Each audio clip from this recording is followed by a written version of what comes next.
예, 신구약 중간선을 흔히들 암흑기라고 하고 또 침묵기라고도 얘기를 합니다. 그래서 이번에 신구약 이 중간기를 강의를 준비하면서 제가 이제 기도하면서 특별히 이번에는 침묵기라서 침묵으로 한번 기도를 해봤는데요. 역시나 방해가 많았습니다.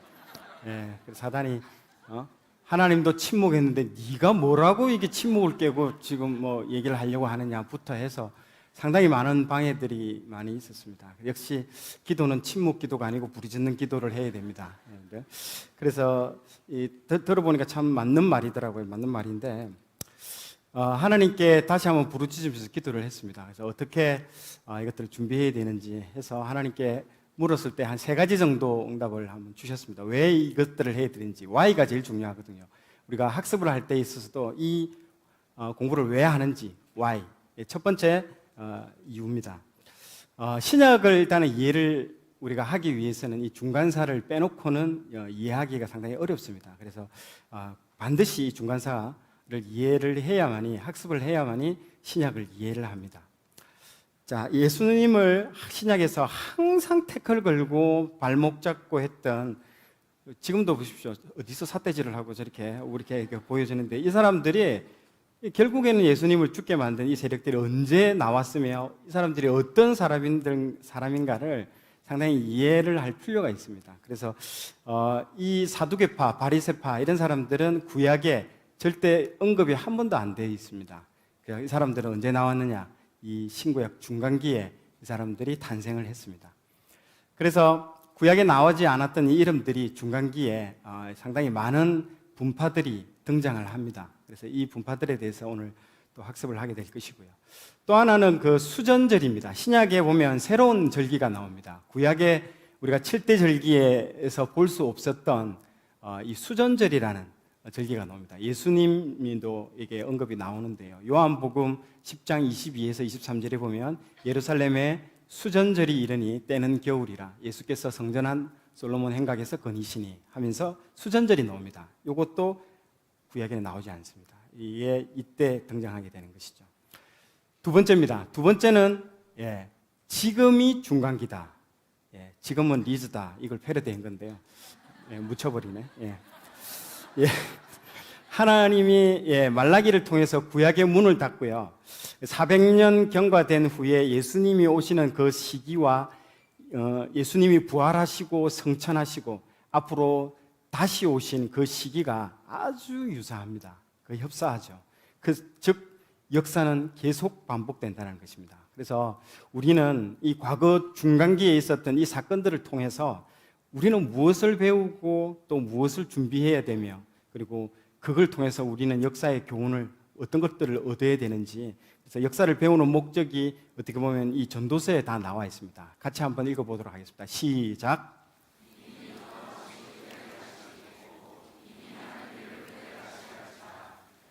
에게는 새 것이 없나니 무엇을 가리켜 이르기를 보라. 이것이 새 것이라 할 것이 있으랴. 우리가 있기 오래전 세대들에도 이미 있었느니라. 아멘. 우리가 역사를 배우는 목적입니다. 이게 역사는 반복되고 다시 한번 일어난다는 거죠. 우리는 거기서 의미를 찾아야 되고요. 같은 실수를 반복하지 말아야 되고 좋은 신앙의 모습들은 믿음으로 받아서 승리할 줄로 믿고 선포합니다. 세 번째입니다. 이 중간사가 왜 필요한지. 이 중간사는 침묵이 아니라 땡땡의 기간입니다. 자, 땡땡이 뭘까요? 지금 보시는 바와 같이 말라기와 마태복음 사이에는 400년의 침묵기가 있는데요. 이 시기에 하나님께서는 어떠한 선지자를 보내지 않았습니다. 말라기 이후에는 어떠한 선지자를 보내지 않았고요. 마태복음에 회개하라 천국이 가까이 왔느니라 이 외치는 이 세례 요한이 오기 전까지는 아무런 선지자를 보내지 않았습니다. 그래서 침묵기라고 표현을 하고 있습니다. 그래서 침묵기를 오해하면 하나님이 아무 일도 안 하시는 분이구나라고 생각할 수도 있는데요. 그런데 침묵기가 아니고 저는 이렇게 표현하고 싶습니다. 400년을 준비했던 이 준비기라고 얘기를 하고 싶습니다. 그러면 하나님은 과연 이 400년 동안 무엇을 준비했느냐? 그거를 오늘 배우는 또 목적 중에 하나가 됩니다. 자, 말라기 1장 2절을 한번 읽어보도록 하겠습니다. 시작. 여호와께서 이르시되 내가 너희를 사랑하였노라 하나 너희는 이르기를 주께서 어떻게 우리를 사랑하셨나이까 하는도다. 요한복음 같이 읽도록 하겠습니다. 시작. 하나님이 세상을 이처럼 사랑하사 독생자를 주셨으니 이는 그를 믿는 자마다 멸망하지 않고 영생을 얻게 하려 하심이라. 아멘.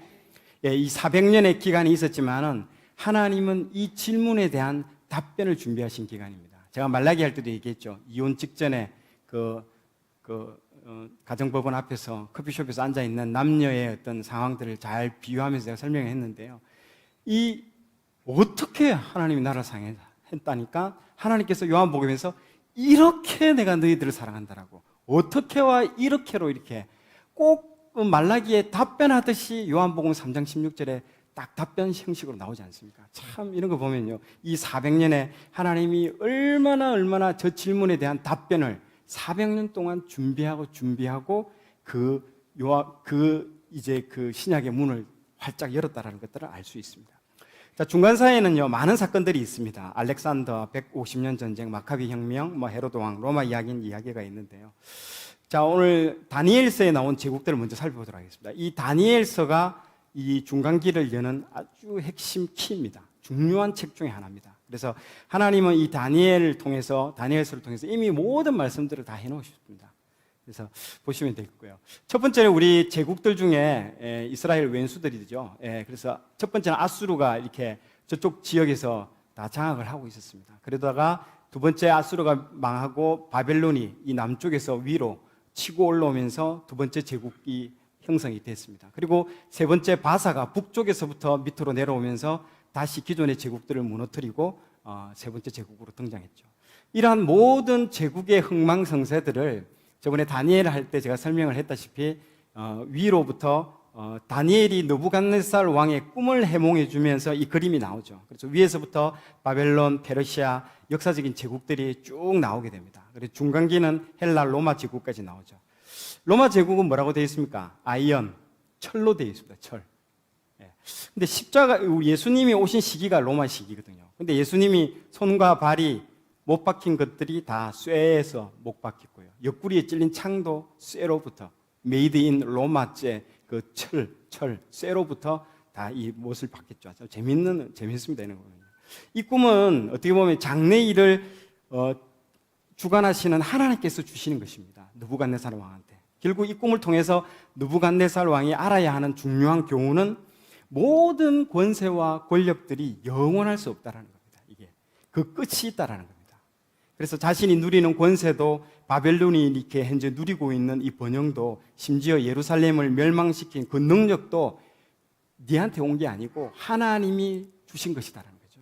그래서 세상 제국은 영원할 수 없지만은 하나님 나라는 영원하다라는 것들이 이 그림에서 나타나는 것입니다. 이것을 알게 해주기 위해서 이 꿈을 하나님께서 주신 것이죠.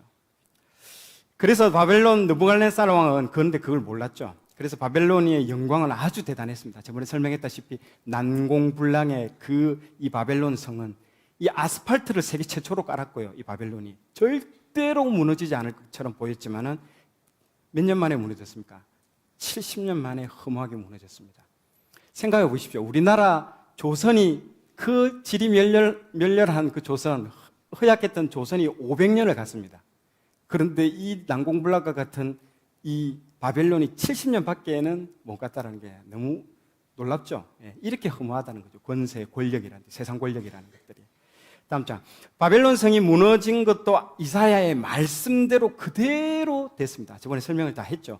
고레스가 이 자신이 아끼는 말이 강을 건너다가 익사해가지고 죽어버립니다. 그래서 이게 너무 화가 나가지고 왼쪽으로 160개, 오른쪽으로 160개 고랑을 파가지고 물을 그냥 다 수면을 그냥 화가 나가지고 물을 다 말려버립니다.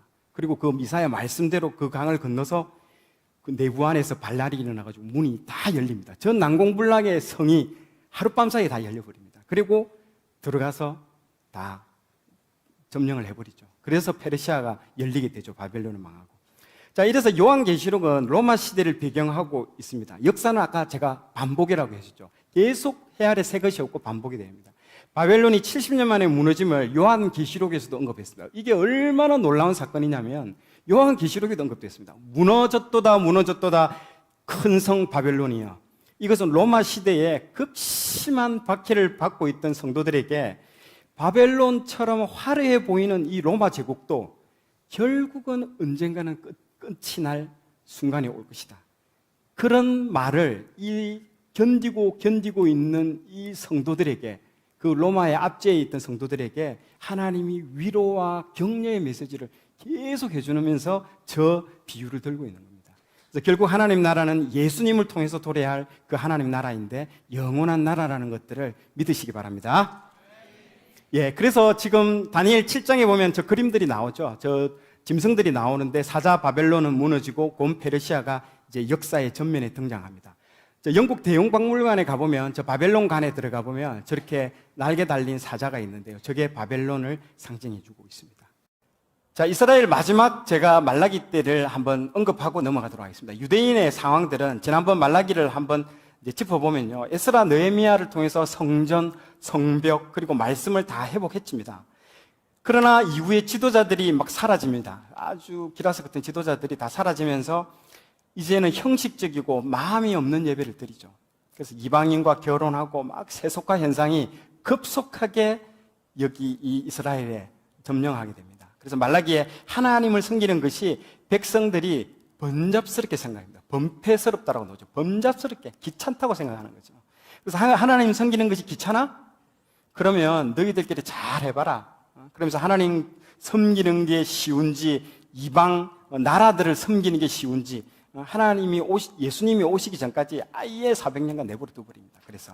그래서 왜 그럴까요? 깨닫게 하기 위해서죠.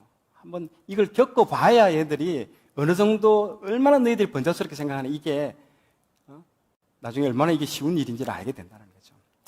자, 지금부터 오늘의 이야기가 시작됩니다. 첫 번째 이제 문을 여는 게 페르시아의 그 쇠락과 헬라 시대의 개막이 됩니다. 이게 BC 400년부터 356년간에 이제 일어나는 일들입니다. 첫 번째 아까 어떤 그 형상 중에 둘째 나라 은나라가 이제 은이라는 그 상징되는 페르시아 제국이 이제 나옵니다. 초대 왕은 다리오인데요. 맨 위에 왼쪽에 있는 저 사람이 다리오입니다. 고레스의 외삼촌이기도 하면서 고레스의 그 엄마 만다네의 오빠죠. 다리오가 먼저 왕으로 다스리다가 고레스한테 넘겨주죠. 저 다리오가 누구냐면 다니엘을 사자굴에 넣었던 사람입니다. 그러다가 나중에 아침에 다니엘아 살아있냐 뭐 있던 사람이 저 사람이에요. 그리고 오른쪽 맨 아래에 에스더의 남편 아하수에로가 나옵니다. 그 왕이 그리스를 정복하러 갔다가 아주 망신을 당하고 돌아오는 왕입니다. 이게 이야기의 주요 맥락입니다. 자, 먼저 페르시아가 그 사신을 보냅니다. 사신을 보내서 항복을 권유하죠. 그래서 항복을 권유하지만 그리스 사람들은 눈만 끔뻑끔뻑거립니다. 얘들이 누군지 몰라요. 얼마나 대단한 사람인지. 우리가 페르시아에서 왔다고 하는데 이 사람들이 정신을 못 차립니다. 그러면서 이 사신을 죽여버립니다. 페르시아 사신을. 그러면서 이제 문제가 되는 거죠. 페르시아가 이제 공격을 하고 들어옵니다. 첫 번째는 진압에 성공합니다. 페르시아가. 그런데 두 번째부터 일이 막 꼬이기 시작합니다. 저 풍랑을 맞이해서 되돌아가게 되죠. 그래서 세 번째는요, 지금 여기 제가 표시를 하는데 육로로 통해서 이렇게 치고 들어갑니다. 육로로 통해서 쭉 이렇게 들어갑니다. 들어가서 마라톤 전투에서 큰 패배를 당하고요. 네 번째가 이제 육로로 통해서 이렇게 들어갑니다. 그런데 테르모필레에 도착하게 되고 아테네에 가려면 반드시 여기를 통과해야 됩니다. 이 지역을. 여기 밑에 보시면 코린트라는 말이 있죠. 코린트가 나중에 신약의 고린도입니다. 고린도 지역이 여기 이 지역이 말하는 겁니다. 자, 그래서 여기서 전투가 이제 벌어지게 되죠. 지금 보시는 이 전투가 그러니까 영화 300의 한 장면에 나오는 부분인데요. 좁은 협곡입니다. 이 테르모필레 협곡에 300명이 딱 진치고 있고 여기에 2만 명이나 되는 20만 명이나 되는 페르시아 군대가 치고 들어오는 겁니다. 그런데 저기를 딱 협곡에서 막아서 가지고 300명이 버텨냅니다. 결국에는 이걸 못 들어요, 페르시아가. 그런데 여우 한 마리가 꼭 포도원에 다 그걸 허물죠. 한 명이 배신자가 생겨서 뒤로 돌아가는 통로를 알려줍니다. 그래서 뒤로 통해서 와서 이 사람들이 다 몰살당해서 죽게 됩니다. 그런데 여기서 시간을 좀 벌게 된 거죠. 시간을 벌게 돼서 아테네는 나중에 살라미스 저 해전에서 잘 준비했다가 아예 이 페르시아 군대를 격파를 합니다. 다 몰살을 시켜버립니다. 그래서 에스더의 남편인 아에수에로가 여기서 엄청난 피해를 입습니다. 이게 세계 3대 해전이죠. 한산대첩, 우리 이순신의 한산대첩도 뭐 그 4대 해전 안에 들어가는데 그 중에 하나의 그 해전에 들어가듯이 아주 큰 세계사적인 큰 해전 중에 하나입니다. 그래서 페르시아가 많이 피해를 입습니다. 그러나 페르시아는 아주 건재합니다. 한 30%, 40% 밖에는 피해를 안 입습니다. 그래도 여전히 건재합니다. 그래서 이 그리스는 다시 언제 이 페르시아가 쳐들을지 몰라가지고 회의를 합니다. 뭐 어떻게 좀 우리가 어떻게 방비해야 될 것인지. 그래서 생각해낸 게 돈을 다 모읍니다. 그래서 그리스 인근의 연안에 있는 헬라 제국들이 돈을 다 모아가지고 자 우리가 뭔가 방비책을 세우자 해가지고 돈을 다 모읍니다. 그 돈을 누가 관리했냐면 아테네가 관리를 했습니다. 관리를 해서 뭔가 이게 막 펜스도 만들고 이래야 되는데 이 사람들이 이 돈을 가지고 파르테논 신전하고 막 이런 것들을 건물을 세워버리는 거예요. 그리고 주변에 있는 그리스 있는 나라들이 물어보는 거예요. 야, 돈을 걷었으면 뭔가를 뭘 만들어야 되는데 왜 이런 걸 뭐 너희들이 왜 그랬어? 그러니까 비유를 들면 이겁니다.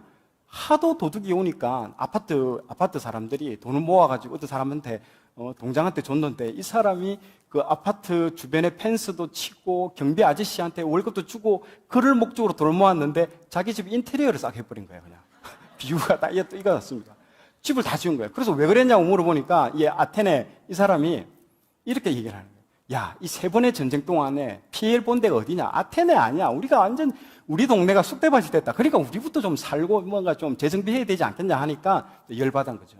그래서 한판 붙게 되는 게 이게 그 유명한 이제 아테네가 아주 이렇게 뻔뻔합니다. 이게 그리스가 어떻게 보면 최근에 있었던 그리스의 그 금융위기 때도 마찬가지죠. 그럼 그리스가 돈이 없다 보니까 막 뭐 돈이 없는데 누가 도와줍니까? 독일이 다 도와주는데 돈 적게 줬다고 오히려 뻔뻔하게 큰 소리 치고 그러잖아요. 그리스가. 똑같습니다. 이전의 역사에 나오는 것처럼 그리스는 어떻게 보면 상당히 4차원적인 어떤 사람들입니다. 그때 당시도 이랬고요.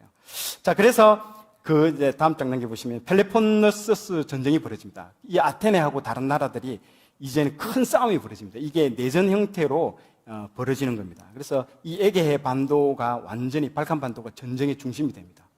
그래서 27년간 내전이 벌어지죠. 이게 이제 펠로폰네소스 전쟁으로 아테네하고 스파르타의 전쟁입니다. 근데 결국에는 스파르타의 상처뿐인 승리로 끝나게 됩니다. 여기서 스파르타도 나중에는 테베한테 결국에 망하게 되는데요.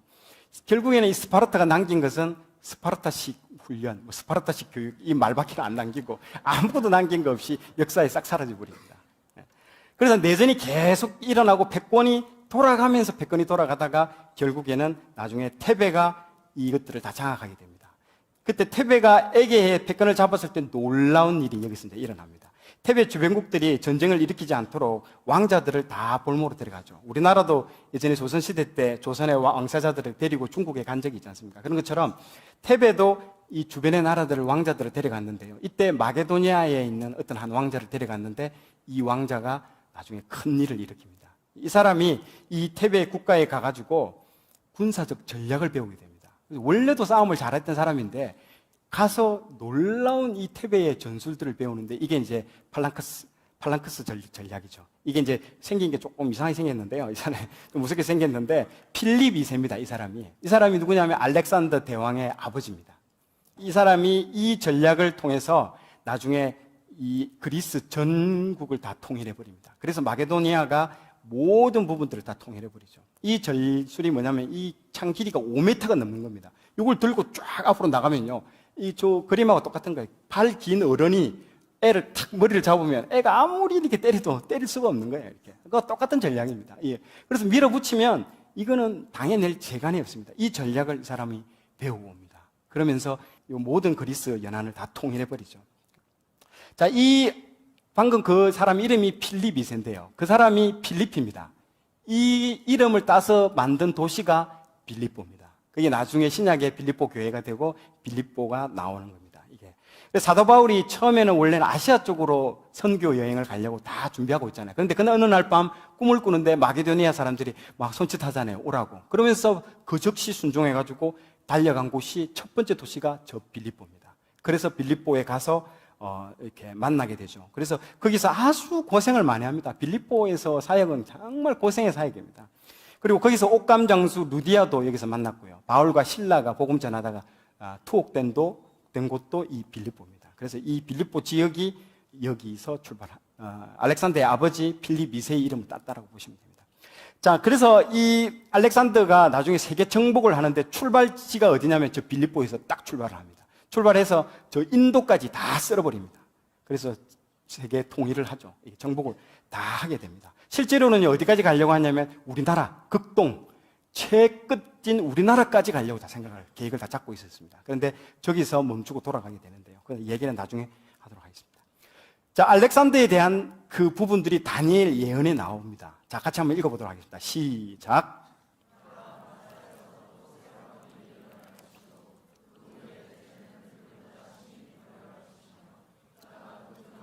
강해진 후에는 모든 사람을 충동하여 헬라 왕국을 칠 것이며 장차 한 능력 있는 왕이 일어나서 큰 권세로 다스리며 자기 마음대로 행하리라. 아멘. 다니엘 11장은 바사, 즉 페르시아 이야기로 딱 시작합니다.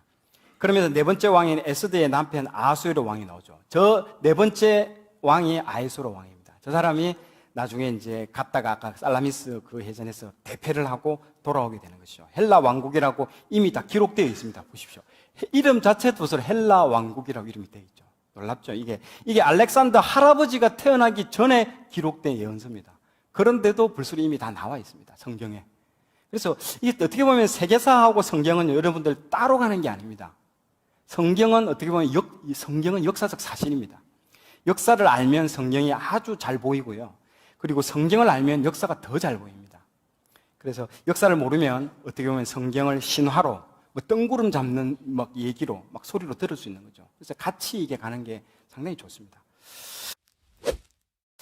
자, 두 번째 알렉산더가 이제 천하 통일을 합니다. 이게 BC 356년에서 320년 동안 일어난 일입니다. 자, 세 번째 나라 이 놋에 비유한 나라가 이 부분들입니다. 알렉산더가 주인공이죠. 여러분들 이제 알렉산더의 스승이 아리스토텔레스인 줄 모르시는 분들이 많을 겁니다. 아리스토텔레스가 알렉산더의 스승입니다. 보통 소크라테스, 근데 소크라테스의 제자가 플라톤의 제자가 저 아리스토텔레스죠. 악법도 법이다 하면서 그 사약도 마시고 이렇게 죽었잖아요. 그 소크라테스도 그렇게 죽고 그 자기 제자 플라톤도 그렇게 죽거든요. 근데 아리스토텔레스는 나는 그렇게는 못 죽겠다 해서 도망가죠. 도망가가지고 이게 만나게 되는 거죠. 만나서 필립 2세를 만나서 우리 아들한테 부탁을 하는 거죠. 그래서 이 제자로 삼아서 학습을 해줍니다. 그래서 필립 2세의 요청에 의해서 스승이 되죠. 그래서 엄청난 학습을 많이 시킵니다. 그래서 항상 전쟁 중에도 이 알렉산더 대왕은 책을 옆에 딱 끼고 다닙니다. 그리고 그걸 나중에 보고 배운 사람이 누굽니까? 나폴레옹도 항상 전쟁 중에 책 끼고 있는 거 똑같습니다, 이게.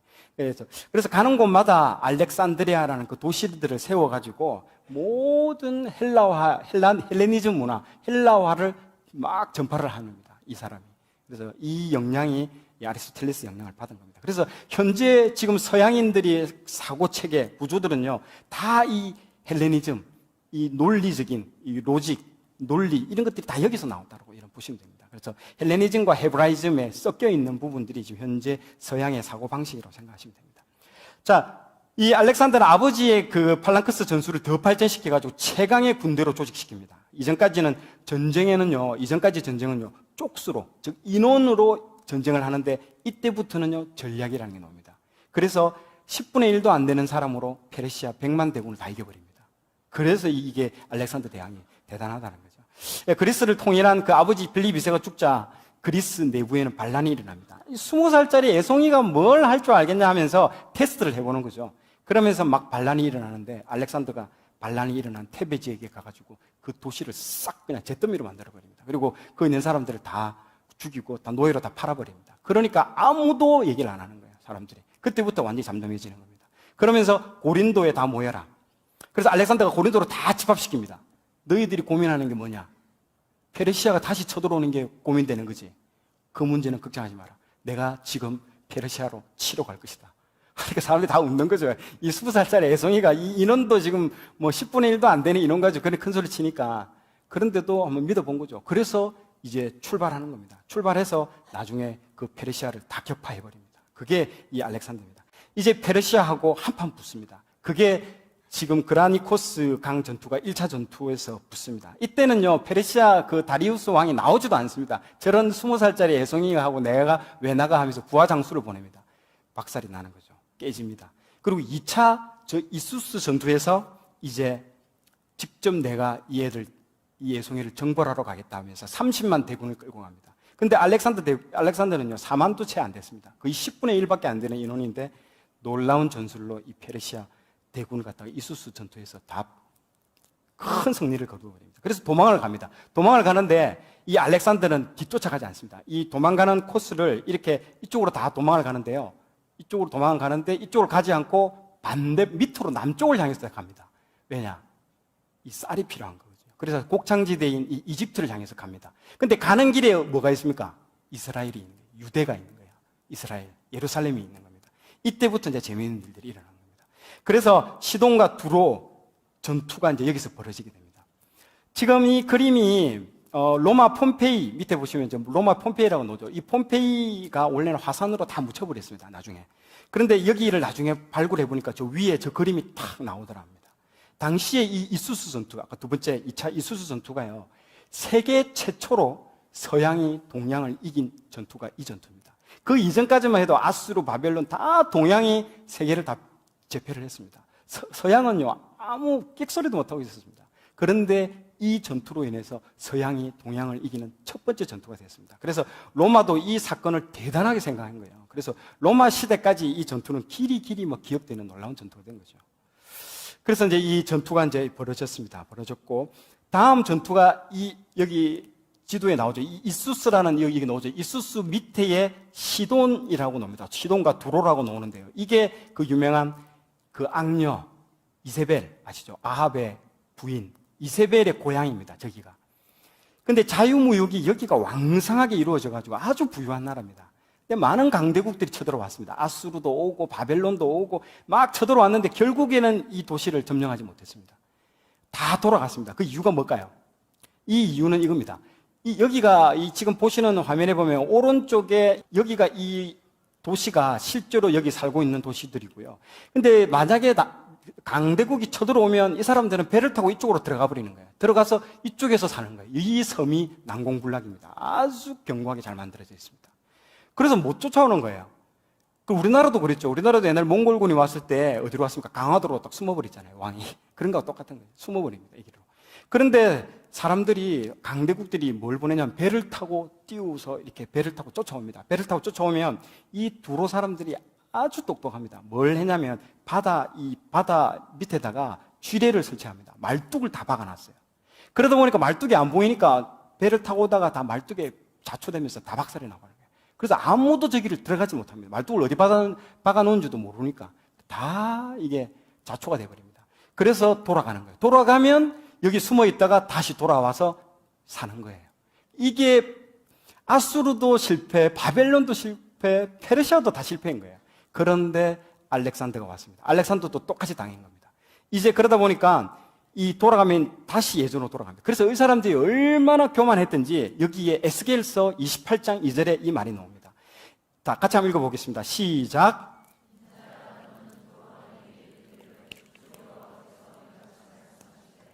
내 마음이 교만하여 말하기를 나는 신이라 내가 하나님의 자리 곧 바다 가운데에 앉아 있다 하도다.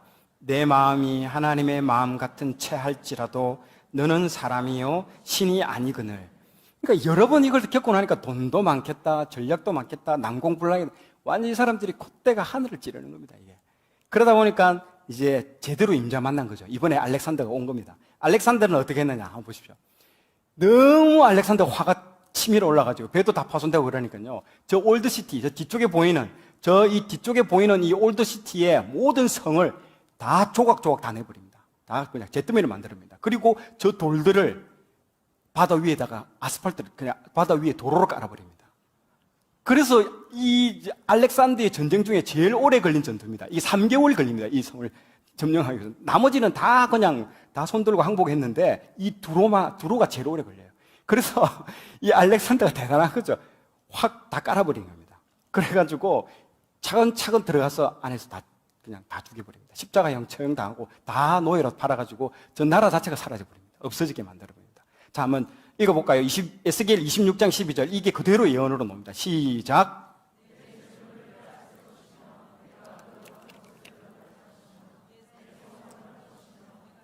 기뻐하는 집을 문이 틀 것이며 또 내 돌들과 내 제목과 내 흙을 다 물 가운데에 던질 것이라. 보시죠. 알렉산더가 보통 사람이 아닙니다. 저 기존에 있는 저 올드시티 저 땅에 있는 모든 건물들을 박살을 내서 깔고 그 틈틈이에 메우진 데 흙을 다 넣어가지고요. 그렇게 만들어버립니다. 그래서 쳐들어 3개월간 지체를 해서 다 했죠. 말씀이 성취된 겁니다. 지금 저 보시는 저 그림이 현재의 사진입니다. 실제로 저 섬이 땅으로 다 맡겨져 버렸습니다.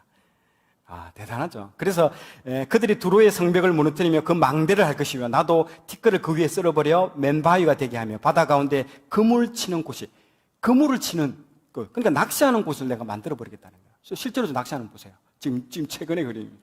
현재의 그림입니다. 낚시하고 있어요. 하나님이 예언을 그대로 이루어져 버립니다. 두로가 콧대 높은 사람들 다 그래 만들어요. 자, 또 하나의 재밌는 사건이 이 사람이 이제 두로 밑에가 뭐가 있습니까? 이제 예루살렘이 있는 거예요. 치고 내려오는 겁니다.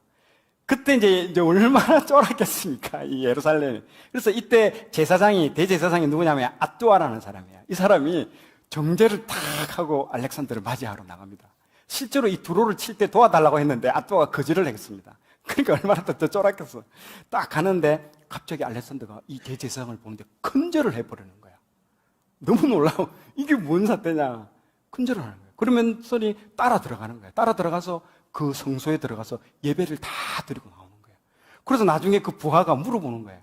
아니, 대왕이시오, 왜 큰절을 했습니까? 했더니 이 알렉산더 대왕이 빌립보에서 출발하기 전에, 이 정벌하기 전에 하루는 꿈을 자고 있는데 꿈을 꾸는데 어떤 노인이 나와가지고 자기한테 그런 얘기를 해요.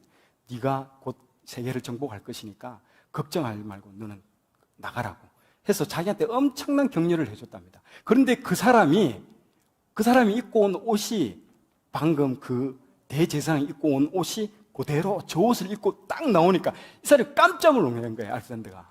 그래서 이제 나중에 이 대제사장이 부탁을 합니다. 제발 우리 민족이 섬기는 종교, 문화 이런 걸 좀 보호해달라, 그대로 좀 유지해달라 하니까 흔쾌히 다 요청을 다 받아줍니다. 그래서 이때의 재미있는 에피소드들이 있는 거죠. 그리고 그 밑에 조금 더 내려가면 가사라고 있죠. 지금 가자지구. 거기도 방골이에요. 두로하고 가사가 굉장히 방골 지역입니다. 그래서 가사는 대들다가 또 자근자근 밟힙니다. 그리고 밑으로 내려와서 이집트를 갔을 때 이집트는 그냥 오자마자 환영합니다. 태양의 아들이시여. 완전 다 퍼주고 그럽니다. 그래서 쌀을 가지고 이제 다시 3차 전쟁을 하는데 올라가는 겁니다. 그게 이제 이 모든 쌀을 다 가지고 이제 올라가는 겁니다. 올라가서 이 마지막 이 3차 가우가멜라 전투가 됩니다. 이때는 페르시아 다리우스가요, 100만 대군을 이제 모든 걸 다 딸딸딸 다 끌고 와서 전투하고 붙습니다. 이때는 20분에 30분의 1도 안 되는 인원으로 붙습니다. 그런데 이겨버립니다. 그러니까 10패가 넘는 적을 그냥 다 격파하면서 알렉산더가 다 이겨버립니다. 이 전투로 페르시아는 멸망을 당합니다. 그래서 페르시아가 멸망당하고 저 헬라가 등장하게 되는 것이죠. 그래서 그림처럼 정말 날쌔게 빠르게 세계를 차차차차 정복해버립니다. 3개월이 가장 오래된 겁니다. 아까 두로 거기가. 자, 그래서 이 페르시아가 남긴 거는요, 이 비잔틴 문화가 있죠. 페르시아는 지금의 이란입니다. 그래서 이란을 여러분들 다른 중동 지역, 이라크라든지 사우디하고 같이 묶어서 같은 중동 지역이라고 하면요, 굉장히 싫어합니다. 이란은 지금도요, 페르시아의 왕자라고 생각합니다. 걔들하고 다르다, 우리는. 그렇게 생각합니다. 그래서 이런 곡선 문양들이 페르시아에서 굉장히 많이 했던 문화들이죠. 그게 서양의 고딕하고 합쳐져 가지고 비잔틴 문화로 하게 됩니다. 그게 어디서 많이 볼 수 있냐면 저기 어디입니까? 이스탄불이 동양과 서양의 딱 중앙이거든요. 그래서 이스탄불에 가보면 저런 비잔틴 문화들을 많이 볼 수 있습니다. 자, 그리고 파죽지수로 인도까지 가죠. 겐지스강에 가서 코끼리 부대하고 붙습니다. 이 알렉산더는요, 전쟁을 하면서, 알렉산더가 왜 대단하냐면, 보통은 저 뒤에서 이렇게 막 전략을 하는데, 알렉산더는요, 맨 앞에 싸우면서 다 봅니다. 이렇게. 보고 뒤도 보면서 전략이 쫙 나옵니다. 그리고 어디를 공격하냐. 그리고 딱 어디가 균열이 발생하면 딱 흔듭니다. 흔들어가지고 균열이 발생하면 그 균열을 향한 군대로 치고 들어갑니다. 보통 치고 들어가면 뒤에 안 따라오면 이 사람은 거기서 죽잖아요. 자기 부하들은 끝까지 따라 들어갑니다. 그래가지고 일렬로 계속 따라 들어갑니다. 그리고 그 길을 다 무너뜨려버립니다. 이 전략입니다. 항상 이 전략. 그래서 코끼리를 딱 보는 순간 코끼리 목에 타고 있는 쟤가 약점이라는 걸 알았어요. 그 조종하는 애. 걔를만 집중적으로 공략해라 하니까 그다음부터 코끼리 자기들끼리 싸워요. 그래야 다 죽어버렸습니다. 그래서 자중질환 때문에 이기게 되는 거죠. 그래서 이 인도까지 다 점령해버립니다. 그러다가 인도의 어느 날 밤에 인도의 겐지스 강에 나갔는데요, 알렉산더가 막 병사들이 울고 있는 거예요. 훌쩍훌쩍. 왜냐? 10년 넘게 지금 이 정복 전쟁을 하는 거예요. 그러니까 20대, 30대 이 어린 애들이 고향에 가고 싶어, 엄마 보고 싶다고 울고 있는 거예요. 그걸 보는 순간 알렉산더가 돌아가자 이러는 거예요. 실제로 한국까지 올라고 했는데 돌아가자. 그래서 인도에서 돌아오는 겁니다. 돌아와서 이 바벨론 여기서 머물다가 열사병으로 33세에 딱 죽습니다. 독살됐다는 말도 있습니다. 저는 독살됐다고 말하는 게 더 오히려 많아요. 왜냐하면 이 사람 그대로 뒀다가는 언제까지 또 정복전쟁 나가면 이거는 뭐 감당 못할 거거든요. 그래서 제가 예전에 말했죠. 느헤미야가 그 술 맡은 관원장이라는 게 그 당시에 이런 독살이라든지 이런 것들이 흔했습니다. 예, 굉장히 이런 부분들이 신빙성이 있습니다. 그래서 죽게 되는 것이죠. 아주 허무합니다. 진짜 이런 놀라운 사람들 허망하게 죽습니다. 그래서 마지막 유언을 하죠. 죽기 직전에 대왕님 유언하십시오. 이 큰 땅을 누구에게 물려주겠습니까? 아들도 없어요. 그래서 아들도 없는 상황에서 그래서 이 사람이 유언하죠. 강한 놈이 다 먹어라. 이렇게 하잖아요. 이 말도 안 되는 유언을 하는 바람에 이때부터 헬라 제국이 피비린내 나는 싸움을 하게 됩니다. 서로 싸우고 됩니다. 이 부분도 다니엘서의 이렇게 예언으로 나오죠. 같이 한번 읽도록 하겠습니다. 시작.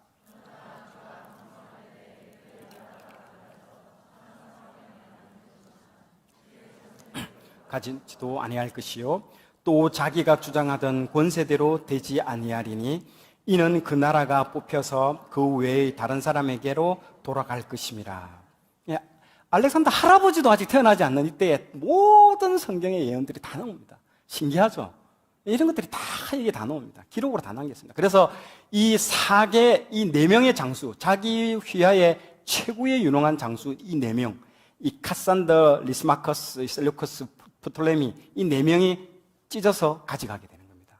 그래서 이 보면 가운데 표범이 딱 머리가 4마리가 있잖아요. 저게 그걸 얘기합니다. 4분할로 나눠지게 됩니다. 그래서 여러분들 이게 이제 헬라 제국이 끝난 게 아닙니다. 이 헬라 제국이 이제 이 4명에 의해서 연장이 되고 이어진다는 겁니다. 그래서 그 중에서 이 프톨레미 있죠. 맨 밑에 오른쪽에 있는 저 프톨레미가 가장 강했습니다. 기마병 대장입니다. 이 사람이. 오른팔이죠. 거의 알렉산더. 이 사람이 딱 처음에는 강자로 부임합니다. 그러면서 나중에 점점점 약해지는 부분들이 있습니다. 그리고 나중에 셀루커스라는 저 사람하고 150년 동안 계속 전투가 일어나는 것들이 나중에 역사로 이어집니다. 세 번째가 이제 알렉산더 사후의 4개국 분할 통치입니다. 여기서 이제 우리가 많이 알려진 70인역 성경이라든지 뭐 이런 극심한 이제 박해가 나옵니다. BC 320년에서 150년 동안 일어났던 이제 사건들입니다. 지금 보시는 저 지도가 아까 그 4명의 장수들이 이제 분할했던 그 위치입니다. 그런데 카산더 뭐 저 본사 어디입니까 마게도니아가 있는 본사가 있는 카산더 저기는 아무 힘 없습니다. 쟤들은 2명은 아예 힘 없고요. 진짜 힘 있는 애들이 이집트를 장악하고 있는 톨레미 그리고 안티고노스 저기 시리아를 장악하고 있는데 저 2 나라가 굉장히 강합니다. 그래서 그 사이에 누가 끼어 있습니까? 이스라엘이 끼어 있는 거예요. 그래서 150년 동안 싸우면서 쑥대밭이 되는 겁니다. 이스라엘이 이 기간 동안. 그래서 나중에는 다 떠나고 저 2명이 이제는 전투를 벌이게 됩니다. 그래서 최종 남아서 150년 전투가 벌어지는 거죠. 이집트에 자리 잡고 있는 남방왕이 이 프톨레미 왕조고요. 시리아에 잡고 있는 저 사람이 셀레쿠스 왕조입니다. 그래서 원래는 저 셀레쿠스 왕조가요, 프톨레미 왕조의 부하 장수였습니다. 부하인데 저쪽으로 올라가가지고 더 큰 나라가 되어버립니다. 그게 이제 또 먹고 먹히는 그런 역전되는 현상이 나타난 거죠. 자, 다니엘 11장 4절에 보면 남방 왕들은 강할 것이나 이 남방 왕이 아까 프톨레미 저 밑에 있는 저 왕입니다. 그 군주들 중 하나는 그보다 강하여 권세를 떨치리니 그의 권세가 심히 클 것이요. 정확하게 예언되어 있습니다. 그 밑에 있는 부하 장수가 나와가지고 더 크게 된다는 부분들 다 나와 있습니다. 그래서 고래 싸움에 새우 등 터지는 상황이 된 거죠. 이 밑에 있는 이집트의 남방 왕하고 그 북왕국 사이에 딱 가운데 끼어가지고 죽습니다. 이 당시 150년 전쟁 틈바구니 속에서 막 정말 전쟁이 나면요 모든 식량하고 이런 것들 어디서 조달합니까? 현지에서 조달합니다. 식량과 여자들 이런 것들. 그래서 150년 동안 이스라엘은요 약탈, 겁탈, 수탈, 탈탈탈 완전 다 틀립니다. 완전 쓰리탈을 당하죠. 그래서 당시에 빨리 결혼시키는 거, 좋은 풍습도 이때 다 나오게 되는 것이죠. 그리고 자주 또 약탈 당하기 때문에 특별한 습관이 나오는데 이게 신약에 나옵니다. 이게 마태복음에 밭에 감추인 보화라는 비유 예수님이 얘기하잖아요. 이게 이 150년 전쟁에서 나와 있는 그 사건 때문에 나오는 겁니다. 그 이유는 당시 서민들이 너무 많이 약탈을 당하기 때문에 이 자기가 기중품들을 그냥 어디다가 숨겨놓냐면 밭에다가 다 묻어놓는 거예요. 근데 전쟁이 나면 어떻게 될까요? 묻어놓은 사람도 죽어버려요. 그러면 이 보화는 나중에 발견되면 누구 것이냐가 굉장히 큰 문제였습니다. 그래서 막 율법학자 와가지고 이걸 풀어주고 누구 것이냐 싸우고 난리난 거예요. 그때 이제 법으로 땅에 묻은 보물은 발견한 자의 것이다 라고 딱 정해줍니다. 그러면서 그 비유를 했을 때에, 예수님이 이 비유 했을 때 그 당시에 그 유대 사람들은 다 뼈저리게 와닿는 거예요. 저 말이 무슨 말인지. 그래서 저 비유가 나온 겁니다. 그래서 이 150년 전쟁의 역사를 배경을 알아야만이 저 비유를 정확하게 이해할 수 있습니다. 자, 지금 이제 프톨레미 왕조에 있는데 저건 볼 필요 없습니다. 아유, 복잡합니다. 저게 남방왕이 있는 거고요. 저거 다 여러분들 공부할 것도 아니고, 여기는 이제 북쪽에 있는 애들 가계본데 이거 알 필요 없습니다. 알 필요 없어요. 그냥 북방왕 이렇게 하면 되고요. 싹 정리해서 이제 한 표에 이제 두 개, 남쪽, 이 남방왕, 북방왕을 딱 정리해서 두 개로 나는데, 왼쪽이 강했다가 약해지는 왕조입니다. 이 프톨레미 왕조가 처음에는 강했죠. 이게 기마병 대장으로서 굉장히 처음에는 강했습니다. 그러다가 점점 약해지고요. 오른쪽은 이제 북방왕은 처음에는 지리멸렬 굉장히 약했다가 점점 강해집니다. 그 역전 현상이 일어나는 곳이 저 프톨레미 4세와 안티오쿠스 3세, 저 때부터가 역전이 일어납니다. 자, 그래서 이스라엘은요, 처음에는 여기에 지배됐다가요, 그리고 후반전에는 여기에 지배되는 겁니다. 그래서 점점 두 개의 나라에 의해서 여전히 헬라에 지배되고 있다고 생각하시면 됩니다. 그래서 이때 이제 이루어집니다. 그래서 헬라는요, 여러분 특별한 문화가 있는데, 저 오른쪽 이름을 한번 잘 보십시오. 뭔가 패턴이 있지 않습니까? 패턴이 있죠? 할아버지의 이름을 손자가 똑같이 씁니다. 맞죠? 그렇죠? 1357로 이름이 똑같습니다. 계속. 그게 헬라의 문화입니다.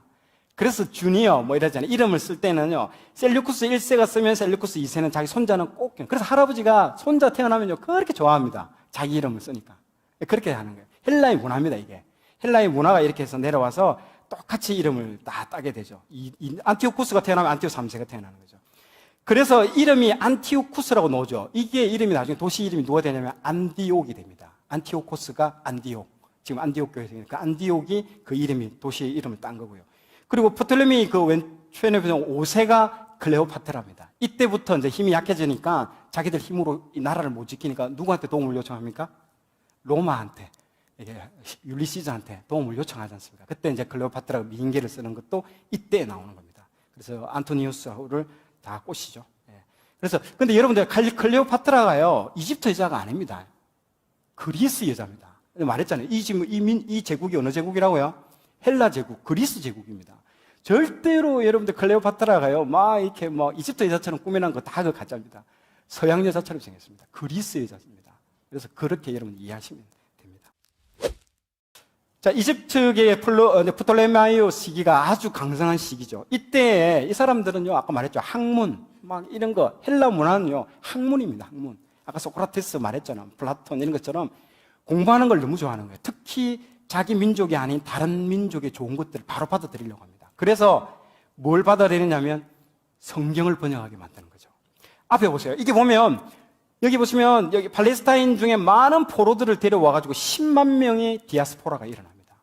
10만 명이 그 이스라엘에서 끌려가가지고 이쪽 남쪽 알렉산드리아로 끌려갑니다. 그 중에서 이 성경을 이제 헬라어로 번역을 합니다. 그래서 여러분, 이 LXX, 이게 2X 라지, 5 사이즈가 아닙니다, 이게. 5 사이즈, 44 사이즈, 이 사이즈가 아니고, 이 L이 50을 뜻하는 거고요. X가 10을 뜻해서 70이라는 뜻이거든요. 그래서 70인역 헬라어 성경을 LXX라고 이렇게 써 있습니다. 그래서 이걸 이스라엘에 12지파가 있잖아요. 그 지파 중에 6명씩 다 차출합니다. 그래가지고 이 72명이 딱 모여가지고 방에 넣어가지고요, 씁니다. 근데 써가지고 딱 대조를 해봤는데 다 똑같아요. 그건 놀라운 거죠. 이게 히브리어를 헬라어로 다 번역을 다 시켜버립니다. 그래서 히브리어는요, 굉장히 폐쇄적입니다. 언어 자체가. 배우기가 너무 어렵습니다, 이게. 이방인들도 너무 어려워요. 그런데 헬라어 성경으로 이게 번역된 덕분에 나중에 이 신약에 있는 복음들이 급속도로 나중에 퍼지게 됩니다. 그게 원인이 되는 거죠. 그래서 여기 이 위치에, 여기에 알렉산드리아에 가서 번역을 하는 거죠. 왼쪽이 히브리어고 오른쪽이 지금 헬라어잖아요. 그래서 이렇게 되는 겁니다. 그래서 여기에 보시면 프톨레미 셀류쿠스라는 말도 신약 사도행전에 다 나옵니다. 사도행전 여기 보시면 11장 4절에 보면 여기 실루기아라고 나오죠. 실루기아가 밑에 영어로 보면 셀루크스라고 나옵니다. 셀루시아라고 나오죠. 이게 위에 북방 셀루크스를 말하고요. 밑에 보면 톨레마이라고 나오죠. 이게 포톨레미를 말하는 겁니다. 영어로 보면 다 똑같이 나옵니다. 신약의 사도행전 21장 7절에 보면 영문으로 보면 다 나옵니다. 이름들이. 이것들을 이해하시면 됩니다. 그리고 성경을 번역한 것뿐만 아니라 이 헬라 사람들은 또 뭐 욕심이 많아가지고요. 유대인들의 대신현제도. 실제로 이스라엘은 지금 시행도 안 하고 있어요. 근데 그 헬라 사람들이 보니까 너무 좋거든. 가져가는 거예요. 대신현제도도 가져가고, 부채 탕감하고, 노예 해방시켜가지고 토지개혁도 다 단행합니다. 그래서 헬라 제국이 엄청난 번영을 누리는데, 이걸 다 이 하나님이 주신 걸로 다 가져가서 자기들이 자기 거와 삼습니다. 정작 유대인들은 그냥 지키지도 않고 버렸던 것들을 이 사람들이 다 가지고 가는 겁니다. 그래서 엄청난 경제적 부흥을 이끌어냅니다. 또 재밌는 에피소드는 이 프톨레미 4세하고 이 폼페이우스가 자기들이 이겼다고, 성전에 이겼다고, 쫙 이 프톨레미 4세가 남방왕이거든요. 북쪽에 올라가가지고 그 시리아를 점령하고 내려오는 길에 예루살렘을 들려서 지성소 안까지 들어가요. 원래는 성소까지만 들어가고 나와야 되는데 뭐라고 이게 뭔데?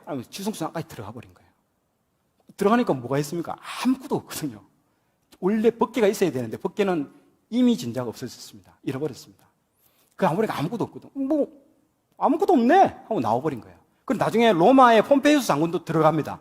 들어간 사람이 몇 명 안 됩니다. 들어가가지고 뭐야 이거 아무것도 없네. 그런데 유대인들이 너무 신성치 하니까 뭐 대단한 게 있는 줄 알고 들어갔는데 아무것도 없이 나와버린 거예요. 그런데 이 두 사람이 다 비참하게 죽습니다. 다 똑같이. 프톨레미 4세도 며칠 후에 실험실 말다 죽어버리고요. 폼페우스도 나중에 가이사르하고의 정치적 그것 때문에 나중에 이집트에서 아주 이집트 사람들한테 잔인하게 살인되고 죽습니다. 이런 어떤 이야기들도 다 있습니다. 자, 한편 이때 저쪽 지방에서는 150년간 전쟁을 하던 막 150년 동안 남쪽하고 북쪽하고 막 싸우고 가운데 이스라엘은 지금 터지고 막 이러고 있을 때에 전혀 주목하지 않았던 이 지중해에 로마라는 나라가 갑자기 확 급부상하기 시작합니다. 그래서 한니발을 다 격파시켜버리고 급부상하자 기존의 강자였던 아까 북왕국에 있는 셀루크스 그 3세가 야, 이 지중해에 있어서 왕자는 내가 왕자인데 로마 너가 그렇게 세? 그래 한번 붙자. 이 태양 아래 하늘 아래 태양이 2개 있을 수 없다고 한번 붙자라고 하는 겁니다. 그래서 한니발하고 이 셀루크스 왕조하고 딱 합치고요. 로마하고 한번 붙은 게 저 마그네시아 전투입니다. 박살이 납니다. 그래서 헬라가 완전히 로마한테 완전히 대패를 당합니다. 그러면서 이 막대한 전쟁 배상금을 물어줘야 됩니다. 전쟁이 지면요, 전쟁 배상금을 물어야 됩니다. 그래서 이 사람이 안티오쿠스 3세거든요. 실제 이 사람이 유대인들한테 너무너무 잘해줬습니다. 그래서 그들의 신앙, 문화 다 존중해줬습니다. 그래서 유대인들이 그게 너무 고마워가지고 유대인들이 이 사람을 많이 도와줬습니다. 그래서 이 북방왕인 이 안티오쿠스 3세가 남방 프톨레미를 이기는데 결정적인 역할들을 유대인들이 상당히 많이 해줬습니다. 그런데 이 사람이 한 방에 이 지금 로마하고 전쟁에서 패가망신을 하게 된 거죠. 결국 이 전투로서 막대한 전장 배상금을 물어줘야 되는데 물어줄 돈이 없어가지고 그 주변 인근에 시리아 지역 인근에 막 그 신전에 가면 돈이 많잖아요. 원래 뭐 헌금하고 이런 것들이 그거 약탈하다가 시민들한테 밟혀 죽습니다. 원래 왕인데 원래 앞에도 전쟁에서 졌죠. 막 군인들도 많이 없는 데다가 막 가가지고 시민들한테 밟혀서 죽어버려요. 그러면서 어부지리로 이제 이상한 애가 나오죠. 이게 안티오쿠스 4세. 오른쪽 맨 밑에 보시면 안티오쿠스 3세가 허무하게 죽으면서 어부지리로 이 안티오쿠스 4세가 왕이 되어버립니다. 이 사람이 원래 왕이 될 사람이 아닌데 셀루쿠스 4세가 죽음으로써 행운적으로 왕이 됩니다. 이 사람이 지금 적그리스도라고 말하는 그 극심한 핍박의 대명사 안티오쿠스 4세가 등장하게 됩니다. 이 사람이 나오면서 이제 마카비 혁명과 이제 나타나게 되는 것이죠. 이게 이제 BC 150년에서 63년 동안 일어났던 사건이 이 사건들입니다. 자, 여러분들 성경을 가지고 있는 분들은 다니엘서 11장을 한번 펴보시면요. 다니엘서 11장은요, 전체가 예언장입니다. 이 전체의 세계사의 히스토리가 이 11장에 전부 다 나옵니다. 그런데 그 중에 11장의 1절부터 20절까지는 세계 역사의 기술이 쫙 나옵니다. 그게 어디서? 메데 페르시아부터 로마 초대 황제 옥타비아누스까지 나올 때까지의 모든 기술들이 이 11장 1절에서 20절까지가 딱 그 기술이 나오고요. 21절부터 45절까지는 전혀 다른 기술이 나옵니다. 이게 굉장히 재밌습니다. 여기서 문제는 21절부터 45절까지인데요. 여기서 성경은 딱 멈춥니다.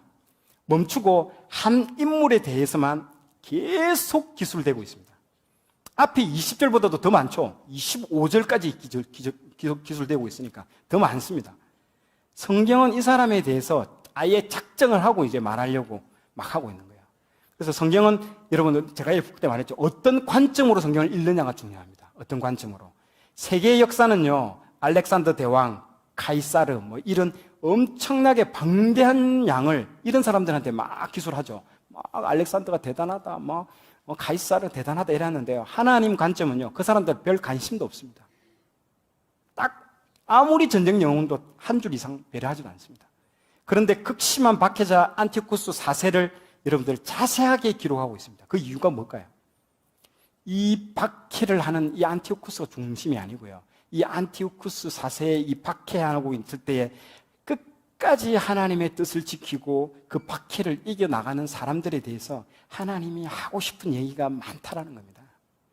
그 얘기를 해주고 싶어서 25절이나 되는 얘기를 할애해서 계속 얘기하는 겁니다. 그 부분들을 여러분들이 관심 있게 보셔야 된다는 겁니다. 이렇게 보면요, 지금 마지막 때를 살아가고 있는 우리에게 이 구절은 굉장히 우리한테 주는 메시지가 많다는 겁니다. 다니엘서 초반에 기록된 극심한 그 핍박, 풀무불과 사자굴에 들어가는 것도 사건이 동일하게 나오고요.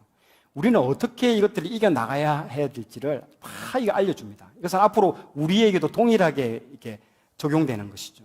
말해주고 있습니다. 우리도 이 핍박을 견뎌내고 하나님 뜻을 지키고 살아가느냐를 어떻게 살아가야 되느냐 알려주는 것이고요. 그래서 많은 부분들을 이것을 할애하고 기술하고 있습니다. 그래서 다니엘서는요, 다니엘과 세 친구들이 읽으라고 다니엘서를 쓴 게 아니고요. 이 다니엘과 동일한 고난을 겪고 있는 사람들에게 나아가서 앞으로 우리처럼 저 그리스도에게 막 엄청난 박해를 이겨나갈 사람들에게 희망과 힘을 주기 위해서 이 글들이 기록되고 있다는 것들을 반드시 이걸 알고 읽으셔야 된다는 거죠. 다음 장 보십시오. 이 사람입니다. 참 못되게 생겼죠. 드디어 나왔습니다. 안티오쿠스 4세. 이 사람은 아버지 안티오쿠스 3세, 앞에 봤던 그 3세의 그 유대인의 친화 정책, 유대인들한테 막 베풀었던 걸 싹 다 걷어들입니다. 이제 너희들한테 이런 특권은 없다. 그러면서 본격적으로 유대인들을 탄압하기 시작합니다. 다니엘 11장 21절은 이렇게 시작합니다. 또 그의 왕위를 이을 자는 한 비천한 사람이라 하면서 이 이야기는 딱 시작됩니다. 비천한 사람은 다른 여기 성경에 가보면요, 비열한 사람이라고 이제 따로 이렇게 개역개정 안에 다른 데로 가면 이렇게 나옵니다. 속임수로 나라를 얻었다라고 돼 있죠. 속임수로 나라를 얻을 것이다. 원래 왕이 계승자가 아니고 행운으로 이 사람이 얻게 된 것이죠. 그리고 거짓을 행했다라고 중간쪽에 보면 나오죠. 거짓으로 행했다. 실제 여러분들 헬라는요, 명예를 중요시하게 생각합니다. 굉장히 내가 죽으면 죽을지 거짓말을 하지 않습니다. 지금 서양에서도 제일 싫어하는 게 문화가 뭡니까? 거짓말하는 겁니다. 거짓말하는 사람을 용서하지 못합니다. 실제로 그래요. 지금도 서양. 이게 다 헬라의 문화에서 나온 거고요. 그런데 희한한 인종이 나온 거예요. 이 헬라 문화에 넣지 못하는 거짓말을 밥 먹듯이 하는 인간이 나옵니다. 이 사람이 이제 이 안티쿠스 4세입니다. 아주 특이한 사람이 나온 거죠. 그래서 백성들이 이 사람을 굉장히 싫어합니다. 그런데도 어떻게 이 사람이 왕권을 유지했을까? 궁금하죠? 그게 맨 밑에 줄에서 셋째 줄 읽어보십시오. 뭐라고 되어 있습니까? 그는 노력하고 탈취한 재물을 무리에게 흩어주며 다 이걸 가져온 걸 다 나눠주는 거예요. 입막음 하는 거예요. 사람들이 받으니까 말을 안 하는 거예요. 뭔가 시키긴 싫은데 재물들을 다 나눠줘버린 거예요. 그래서 이 사람이 힘을 딱 얻었습니다. 북방왕 방금 이 안티오쿠스 4세가 힘을 딱 얻어가지고 남방왕, 그 아까 프톨레미 있잖아요. 그 이집트. 항상 거기는 원수니까 150년 전투니까 이제야 우리한테 내가 힘을 얻었으니까 막 썰어버리러 내가 가겠다 하면서 대군을 이끌고 내려옵니다. 쫙 내려오는데 딱 갔는데 두 군데 정도는 지역을 점령을 했어. 근데 세 번째 본토로 딱 들어가려고 하는데 갑자기 로마 장군 가이우스가 탁 튀어나오는 거예요. 알고 봤더니 이 프톨레미 왕조가 힘이 없으니까 미리 알고 로마한테 손을 쓴 거예요. 제발 좀 도와달라고. 지금 쳐들어온다니까. 그래서 로마의 가이우스 장군이 온 겁니다. 그러면서 와서 딱 이러는 거예요. 거기에 막대기 하나 들고 있죠. 그리고 밑에 바닥에 동그란 거 하나 그려져 있죠. 그래서 그 가이우스가 이 안티오쿠스 4세 밑에 바닥에 근을 그리고 이 선 넘어오기 전에 너 결정해라. 돌아갈래? 로마하고 한판 붙을래? 그게 이제 저 그림입니다. 그런데 이제 쪼는 거죠. 로마하고 어떻게 붙어 지금? 안 되는 거죠. 그래서 이 안티오쿠스가 4세가 분을 막 참지를 못하는 거야. 막 한마디로 막 부끄럽고 막 그러면서 로마니까 어떻게 할 도리가 없으니까 돌아가는 거예요. 돌아가는데 어디로 돌아갑니까? 돌아갈 때 이 분을 어디다 풀까요? 예루살렘으로 돌아가는 거예요. 이제 너 맛 좀 봐라 해가지고 지금 오른쪽 밑에 그림이 예루살렘으로 입성하는 장면입니다. 엄청난 분노를 풀 때를 찾고 있었는데 이제 입성을 합니다. 그래가지고 들어가자마자 예루살렘 성전에다가 제우스, 그리스 로마 신화에 나오는 제우스 신상을 딱 세워버립니다. 그리고 돼지를 거기서 잡아요. 제일 싫어하는. 그리고 구약 성경에서 막 구약 성경을 다 찢어버리고 불태워버리고 하시딤, 그 세상과 구별된 하시딤이라고 하거든요. 그런 사람들 1000명이나 죽여버립니다. 그래서 그 다니엘의 그 말씀에 나오죠. 멸망하게 하는 가정한 것을 세울 것이며 그대로 이 사람이 이 말씀을 이루잖아요. 나쁜 도구로. 완전 이 말씀은 응하는 악한 도구로 지금 말씀입니다. 그래서 완전히 초토화를 시켜버립니다. 완전히 자기의 그 분풀이를 이 이스라엘에다가 그냥 다 풀어버린 거예요. 이 사람이. 그래서 막 적그리스도라고 지금 막 표현하는 거죠. 그리고 또 이 사람이 한 게 뭐냐면요. 이것으로 그치는 게 아닙니다. 이제부터 문화로 다 그냥 썰어버립니다. 자, 헬라와 너희들을 유대인들 너희들 헬라화 다 시켜버리겠다. 즉 세상 풍조로 세속화로 너희들 다 내가 물들게 만들어버리겠다라고 해버립니다. 그래서 처음에 했던 게 뭡니까? 이름부터 다 바꿔버려라. 그래서 이름은 뭡니까? 우리들의 정체성이잖아요. 우리의 정체성인데 이름을 싹 다 바꿔라. 항상 시험에 100점 맞는 우리 성경의 인물 있죠. 미리암. 예, 미리암 알죠? 예, 모세의 그 누나 미리암. 미리암이 이름이 어떻게 바뀐 줄 압니까? 마리아로 바뀝니다. 신약에서 마리아. 그 원래는 미리암입니다. 구약에서 미리암이 마리아로 바뀌고요. 야곱이 있죠. 야곱은 제임스로 바뀝니다. 그래서 킹 제임스 버전 있잖아요. 킹 야곱이라는 뜻이에요. 킹 야곱. 이름을 다 이렇게 다 바꿔버립니다. 실제적으로 유대인의 왕들의 이름이 어떻게 바뀌었는가 한번 볼까요? 이게 나중에 이제 왕조의 이름입니다. 처음에는 보세요. 요한, 시몬, 유다, 요나단 이렇게 나오죠. 그 밑으로 내려가면 조금 이름이 이상했습니다. 아리스토블루스, 알렉산드라, 알렉산더 얀네우스, 이름이 보세요. 헬라 이름 다 바뀌어버립니다. 밑으로 쭉쭉. 이 왕족들인데요.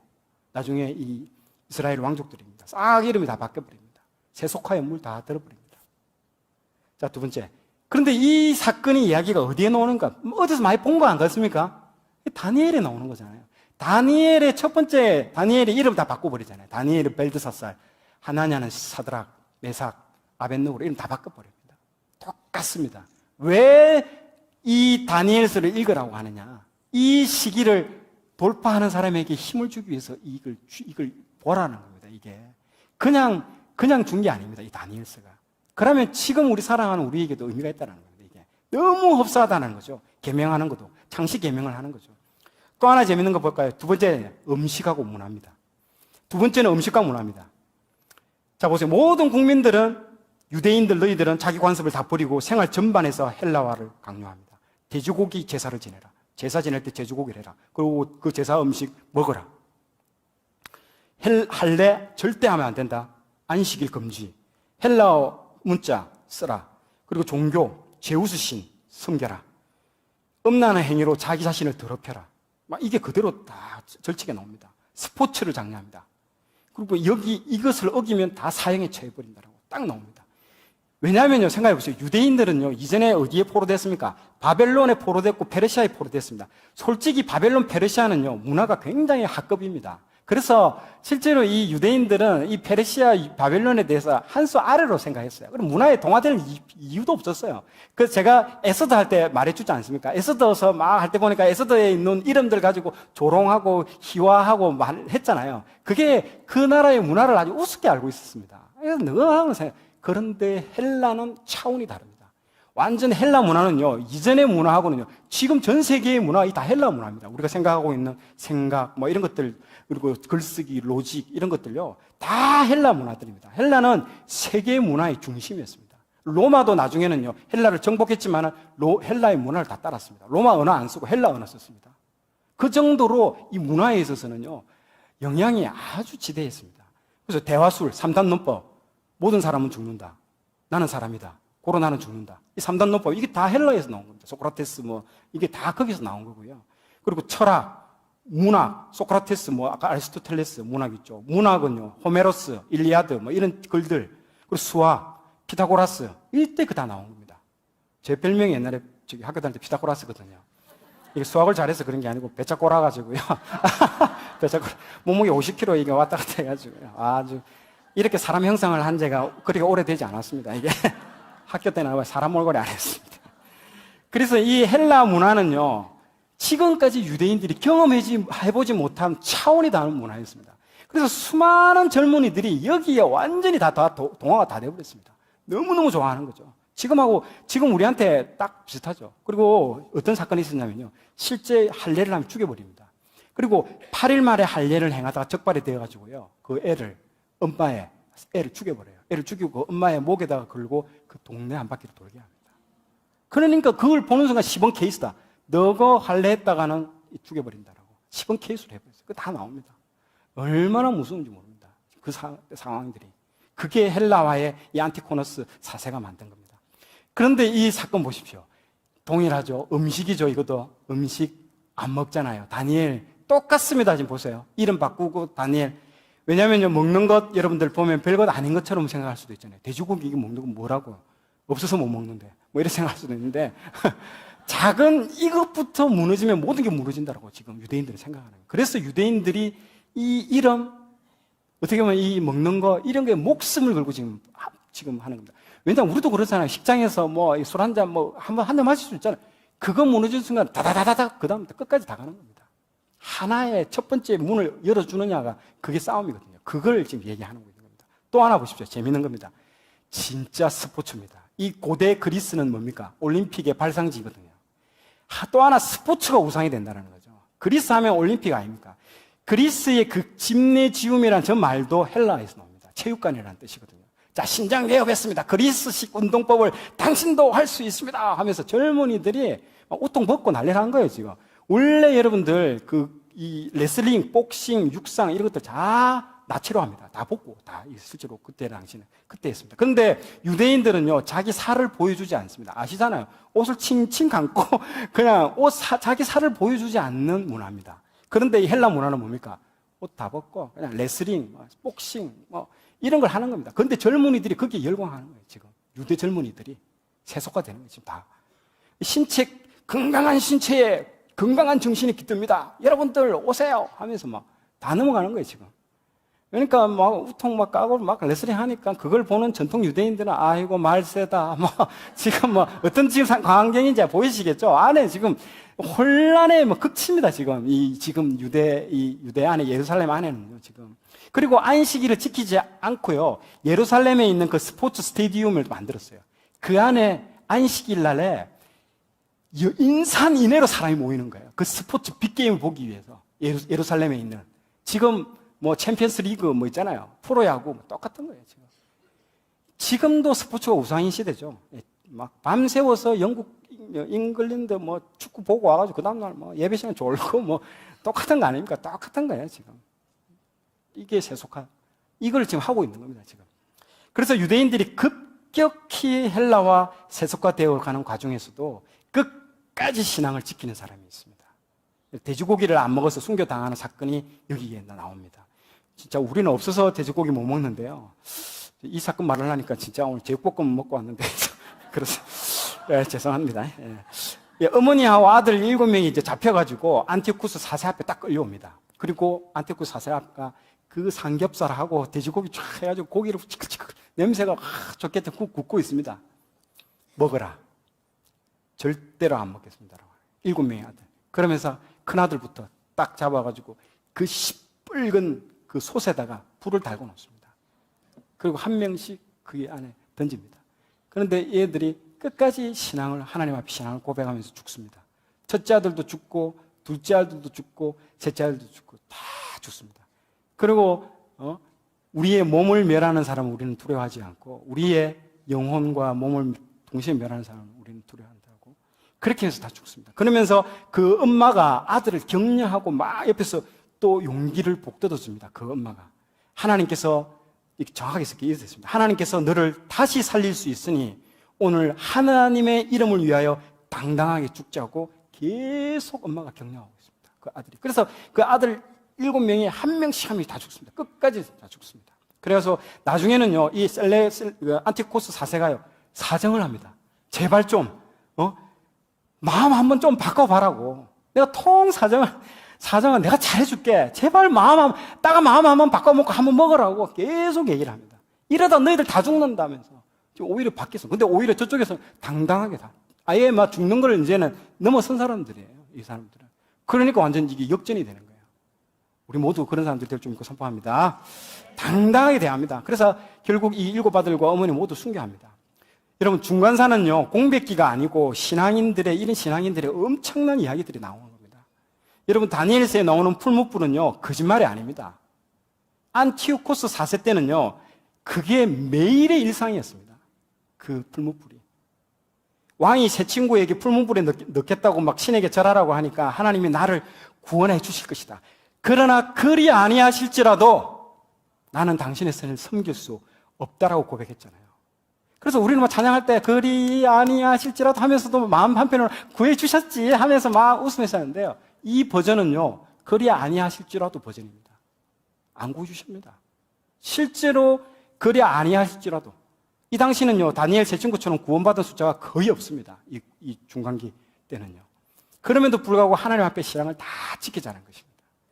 우리는 지금 핍박, 박해, 이런 거 없는 시절을 보낸데도 막 죽겠다고 힘들다고 아우성이죠.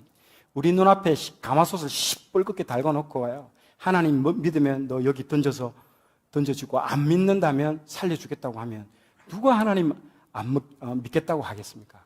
아니, 나는 그래도 할 수 있겠죠. 내 자식을 옆에 갖다 놓고 그렇게 하면 누가 신앙을 지킬 수 있겠습니까? 다니엘서는 이때 뭐라고 합니까? 다니엘서는요, 목숨을 하나님께 맡겨라. 하나님이 너희들을 지켜주실 것이다. 이렇게 얘기하고 있습니다. 다니엘서는요, 만만한 시절을 살아갈 때에 주기 위한 책이 절대 아닙니다, 여러분들. 극렬한 풀문부 속에서도 이 시련과 박해를 뚫고 돌파하는 내용들이 가득 들어있는 습니다, 이게. 히브리서에도 비슷한 말이 있죠. 그래서 히브리서 지금 11장 35절에 나오죠. 11장 35절 같이 한번 읽어볼까요? 시작.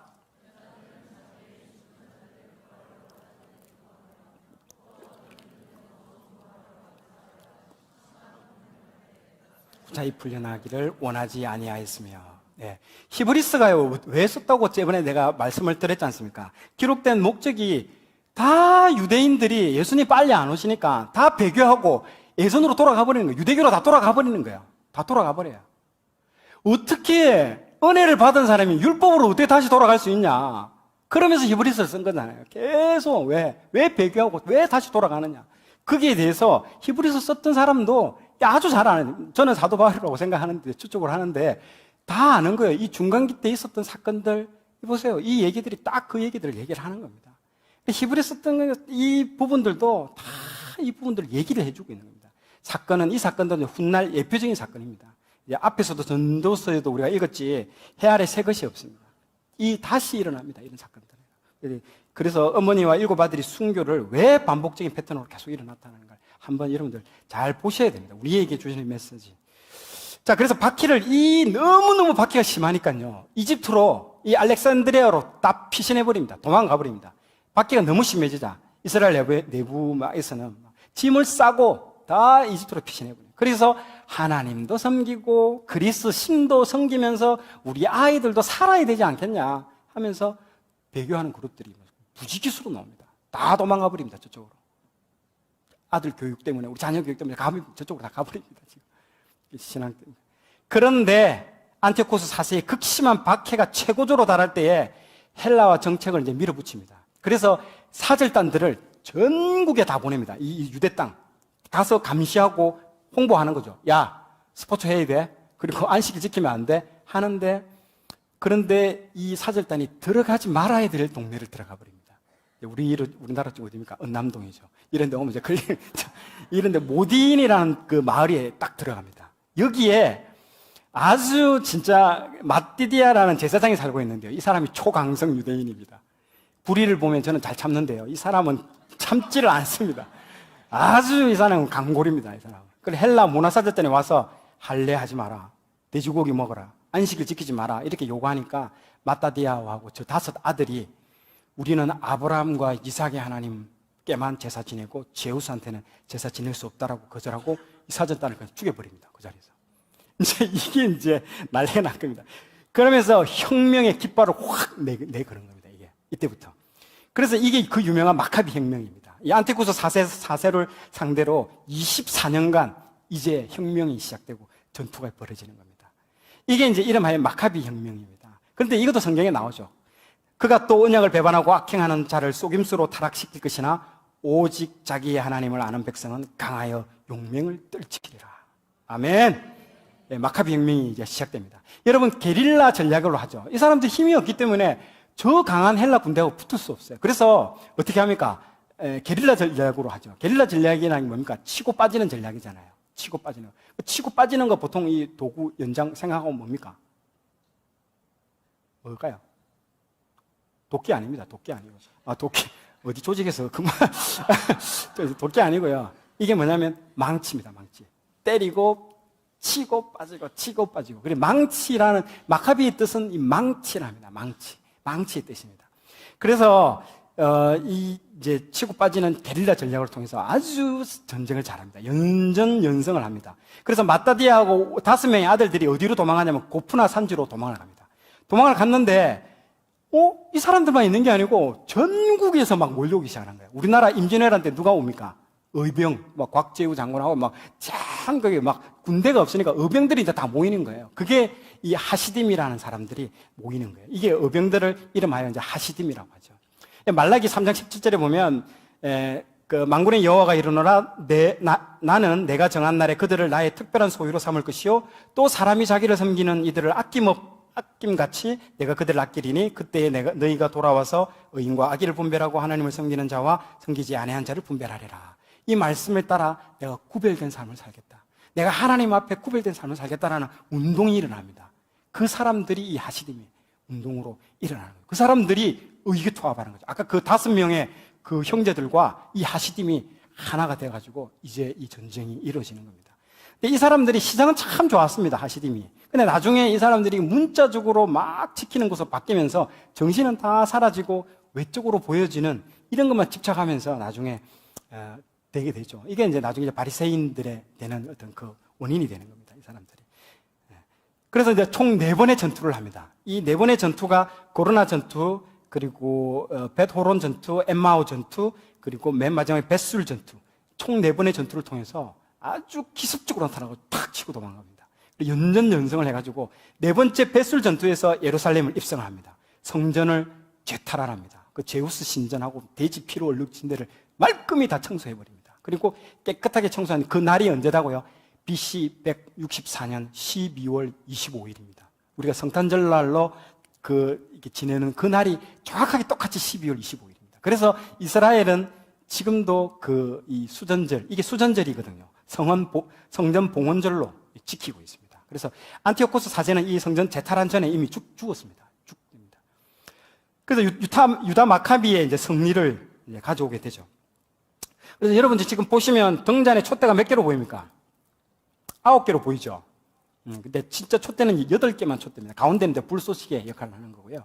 8개를 하루하루 켜서 기념하는 겁니다. 왜냐하면 이 성전을 8일 동안 회복시켰다라고 해서 그걸 기념해서 그 8개의 촛대에다가 이제 이렇게 불을 하루하루씩 불을 이제 피우게 되죠. 이 절기에 이제 막 사람들이 막 열심히 일한다고 기름을 공급을 못했어요. 우리 말씀에서 기름을 공급해야 불이 타는데 기름을 공급을 안 했는데도 불이 타기 시작해요. 계속.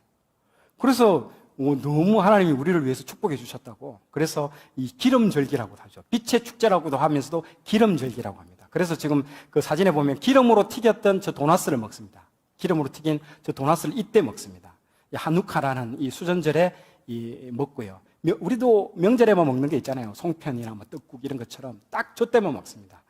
그리고 저 팽이가 있죠, 위에, 오른쪽에. 팽이는 뭐냐면, 막 그 수리아 사람들이, 그 북방에 있는 사람들이 찾아와가지고 얘들이, 안식일 지키냐, 할례하냐, 맨날 찾아오고 성경 공부하냐, 찾아오는 거예요. 감시하러 오는 거예요. 그래서 누군가 공부하기 전에 누군가 망을 봐야 되잖아요. 애들이 망을 보는데, 망을 보면 들통나니까 애들 보고 망 볼 때 뭐 해야 되냐면 팽이를 돌리라고 하는 거예요. 팽이 돌리면서, 팽이 돌리는 척 하면서 망을 보는 거예요. 그래서 그때 관습이 있어서 팽이를 이렇게 돌리는 거예요. 지금도 그렇게. 자, 그러면서 이제 모든 전쟁이 이제 끝나고 종식이 되고 이제 왕조가 탄생합니다. 성전 재탈한 후에 왕조가 생겨나고 이 왕조가 하시몬 왕조라고 100년간을 가게 됩니다. 예수님 오기 직전까지. 100년 정도에 이어진 하시몬 왕조 탄생하고요. 독립이라는 목적을 통해서 하시딤이 다 뭉쳤지만은 그러나 그 목적이 딱 달성되고 나면 어떻게 됩니까? 분리가 일어나는 거죠. 막 분리가 되고 그 다음에 어떻게 되는데 이 분리가 되는 게 왕과 대제사장 직분 겸임 문제로 이 하시딤 세력이 이제 분리가 됩니다. 우리가 아는 사두개파, 바리새파, 에세네파가 이때 딱 분리돼서 나오게 됩니다. 사두개파는 제사장 그룹이고요. 항상 권력에 대해서 욕심이 많고 어떻게 되든 자기가 자리를 차지하는 데만 관심이 있어가지고 난 모르겠고 내 자리 지켜주면 마카비 왕조 나는 지지. 바리새파는 요거 겸임하는 거 찬성. 이 상당히 중요합니다. 구약에는요 겸임할 수 없었습니다. 아시죠? 왕하고 대제사장은 겸임할 수 없었습니다. 근데 이때부터 이게 이제 겸임이 되기 시작합니다. 그걸 유심히 보시면 됩니다. 그러면서 이런 조직들이 나오면서 시작됩니다. 실제로 여러분들 포로기에서 성전이 없어요. 포로기에는 성전이 없어져 버렸습니다. 그래서 유대인들의 삶의 방식이 완전히 바뀌어 버립니다. 성전이 없어지니까 이 이방인하고 우리하고 구별되는 게 제사 말고는 없었는데 이제 구별되는 게 특별한 게 없잖아요. 그래서 이 다니엘이 하루에 3번씩 기도하는 거 아시죠? 그게 성전이 없기 때문에 제사를 지낼 게 없기 때문에 이 3번 기도하는 거를 번제 드리는 거예요. 내 자신을 모두 하나님께 드린다고 생각해요. 이 기도의 개념이 지금하고 약간 다를 수가 있습니다. 완전 하나님께 그게 그 사람들이 이방인과 자기의 구별된 개념으로 생각하는 거예요. 그래서 몸에는 할례하는 거, 삶의 길에 있어서는 안식일을 지키는 거, 철저하게 지키는 거예요. 왜냐? 성전이 없기 때문에 이제는 내가 이방인하고 우리 구별할 만한 거는 이것밖에 없다. 철저하게 이걸 지키는 거예요. 그래서 막 그 헬라 군대들이 안식일에 쳐들어오는 거예요. 쳐들어와가지고 이 성을 넘어오는데도 내가 하나님을 위해서 이 무기를 안식일에 들 수 없다라고 거기서 굉장히 많이 죽습니다. 처참하게 살해됩니다. 그런데도 무기를 들지 않습니다. 이 안식일을 지키기 위해서. 그 정도로 이 사람들이 거기에 대한 열정들이 있었습니다. 그런데 나중에 이제 율법을 해주는 사람들이 우리가 이러다가 다 죽는다. 살아야 되지 않느냐 해서 이제 율법을 적용해주는 사람이 나타난 게 이제 바리새인들이 그렇게 이제 율법이 있지만 그걸 삶에 적용하는 방식에 있어서 너희들 이러면 안 된다면서 이제 약간씩 이제 유도리 있게 해주는 게 이제 바리새인들이 그 역할을 해주는 겁니다. 자, 하시몬 왕조를 이제 계보를 보시면요. 혁명 초기에는 유다가 이게 1번이라고 되어 있는 거 있죠. 유다가 총사령관이 돼가지고 아주 용맹하게 싸웠죠. 그 사람이 죽자 2번, 맨 오른쪽 요나단이 총사령관 되고 죽자 이제 시몬이 3번째가 됩니다. 이 사람으로서 이제 종결이 되고 전쟁이 끝납니다. 느헤미야 이후에 지도자가 없이 보내던 유대인들에게 시몬 때에 와서 독립하면서 유대 하시몬 왕조가 탄생됐습니다. 앞에 하라고 되어 있죠. 시몬인데 이 하씨인데요. 우리도 이게 하씨도 있긴 있는데 하씨가 정관사 덜하는 것입니다. 그 왕조입니다. 이게 하씨가 왕족이라는 뜻이 아니고요. 초대 왕조가 시작되는 겁니다. 그래서 하시몬 왕조라고 얘기를 하죠. 자, 그래서 이 시몬 마카비가 일대 이제 초대 이제 왕이 되면서 이때 이 왕과 대제사장 겸임을 이제 공식적으로 인정합니다. 원래는 에세네파가 반대를 했거든요. 안 돼. 겸임 반대. 근데 에세네파가 찬성으로 돌았습니다. 그러면서 이 사람부터 이제 시작되는 거죠. 이전에는 불가능했던데 잘 보십시오. 이게 참 재밌습니다. 왜? 왕과 대제사장이 겸임한다라는 거. 여러분들 지금 히브리서 읽고 있죠? 예수님이 어떤 분이십니까? 왕이면서 동시에 뭐라고 되어 있습니까? 우리의 영원한 대제사장. 원래는 같이 할 수 없는 건데 이제 여기서부터 그 길이 열린 거예요. 같이 된 거예요. 바리새인들이 인정한 거예요. 그래서 아마 인정 안 했으면 지금도 뭐 네가 뭔데 왕이면서 대제사장 이런 건 없다 이래야 되는데 여기서 벌써 인정이 다 돼. 길이 열린 부분들이 사건입니다, 이게. 그래서 왕이신 예수님과 동시에 대제사장이 예수님의 예표적인 사건이 되죠. 마카비서는 이 시몬의 시절을 아주 메시아가 온 것처럼 너무 평안한 때라고 그런데 좋게 생각합니다. 그러나 이 사람 이후부터 또 인간의 그 왕조라는 게 뭐겠습니까? 지리멸렬하게 다시 권력욕과 자기의 탐욕을 향해서 달려가는 거죠. 이게 참 우리의 한계라는 거죠. 인간의 한계라는 거죠. 그러니까 시몬의 통치 때는 저렇게 많은 영토들이 확장이 됐습니다. 확장이 되고 그 아들이 요한 힐카누스 때에 더 성전을 이렇게 더 영역을 확장합니다. 그래서 독립을 하게 되고요. 여기서 재미있는 사건들이 있는데 맨 마지막에 보면요. 이두메 원정회라고 나오죠. 이두메가 마가복음 3장 8절에 보면 나오는데 이두메가 그 에돔입니다. 야곱의 형 에서의 그 후예들의 그 에돔 족속을 얘기합니다. 이두메입니다. 이 이두메를 원정을 가서 다 정복을 해버립니다. 정복을 하고 원래는 쫓아내야 되는데 쫓아내지 않고 너 원래 너희들이 살던 세일산으로 돌아갈래? 아니면 유대교로 개종하고 여기서 살래? 당연히 여기 살겠다고 하죠. 개종하죠. 개종하는 사건이 발생합니다. 이 사건 때문에 나중에 화근이 발생합니다. 이 이두메, 에돔에 살고 있던 사람이 누구냐면 안티파터라는 헤롯 대왕의 아버지가 여기 살고 있었습니다. 그래서 유대교로 개종하면서 원래는 이 에돔 족속에 있는 사람들이 에돔 이방인들이 유대인의 왕이 될 수 없어요. 그런데 유대교로 개종하면서 유대의 왕이 될 수 있는 길이 열려버린 거예요. 이게 헤롯 대왕이 길이 열린 사건이 이 요한 힐카누스 시절에 이 문이 열리게 됩니다. 그래서 나중에 유대교로 개종해서 유대인의 왕이 되는 사건들이 발생합니다. 그래서 어떻게 보면 이게 참 아이러니한 사건인 거죠. 그리고 또 하나의 또 여러분들 아셔야 될 게 하나가 사마리아 원정 그리심산 성전 파괴가 있습니다. 이건 한번 보고 넘어가야 됩니다. 여러분들 느헤미야 2장 10절에 보시면요. 산발락과 도비야가 나오죠. 얼마나 방해를 많이 했습니까? 이 사람들이. 방해를 계속 방해했는데 결국에는 이 성전을 건축하고 성벽을 다 완성했잖아요. 그러니까 이 산발렛이 사마리아에다가요. 그리심산 꼭대기에다가 성전을 건축해버립니다. 이 산발렛이. 그리고 자기 딸을 유대인 그 남자랑 결혼을 시켜버려요. 그리고 사위예요. 사위가 유대인이에요. 그리고 자기 사위를 그 그리심산 꼭대기에 있는 성전의 대제사장으로 앉혀버립니다. 이게 나중에 하고. 그래서 이방인하고 결혼하지 말라는 게 느헤미야 때 그러게 나온 겁니다. 이게. 그러면서 이게 문제가 발생하게 된 거죠. 자, 그래서 다음 보시죠. 저 산이 오른쪽에 밑에 있는 산이 그리심산입니다. 그래서 요한 힐카누스가 가가지고 싹 쓸어버립니다. 성전이 이스라엘에 두 개가 있을 수가 없다. 그래서 북쪽에 있는 그리심산에 올라가가지고 저 성전을 아예 터만 딱 남고 그냥 싹 썰어버립니다. 없애버립니다. 그래서 여러분들 요한복음 4장 20절에 수가성 여인이 예수님께 이 산에서 예배하였는데 하는 그 산에서 예배했다는 게 저 그리심산의 성전을 얘기하는 겁니다. 저 부분들. 그래서 이 사건 때문에 사마리아하고 유대인들 사이에 돌아올 수 없는 강을 건너게 된 게 이 사건입니다. 가서 유대인들이 올라가가지고 그리심산 성전을 다 파괴해버립니다. 근데 지금 사마리아인들도 지금 저 왼쪽에 있는 사진이 지금 현재 또 막 제사를 지내고 있습니다. 저렇게 지내고 있는 거죠. 자, 아리스토블루스 여기서 볼 거 없습니다. 뭔가가 이상하게 돌아갑니다. 이때부터는 혁명의 정신은 다 사라지고 자기 권력 유지하려고 가족들을 다 죽입니다. 사람의 세운 나라는 이렇죠. 그래서 그 다음에 알렉산더 안네우스. 이 사람은 미망인하고 형의 미망인하고 결혼합니다. 근데 생각해 보십시오. 원래 대제사장은요, 누구랑 결혼하냐면 율법에 보면요, 처녀하고만 결혼하게 되어 있습니다. 근데 자기 형의 미망인하고 결혼을 해버립니다.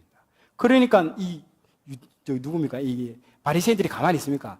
율법을 어겼다고 네 왕자리에서 내려와. 그러니까 이 사람이 가만히 못 참고 바리새인들 800명을 십자가에서 그냥 처형해 죽여버립니다. 그래서 바리새인들이 해외로 도망가고 난리도 아니었습니다. 이때.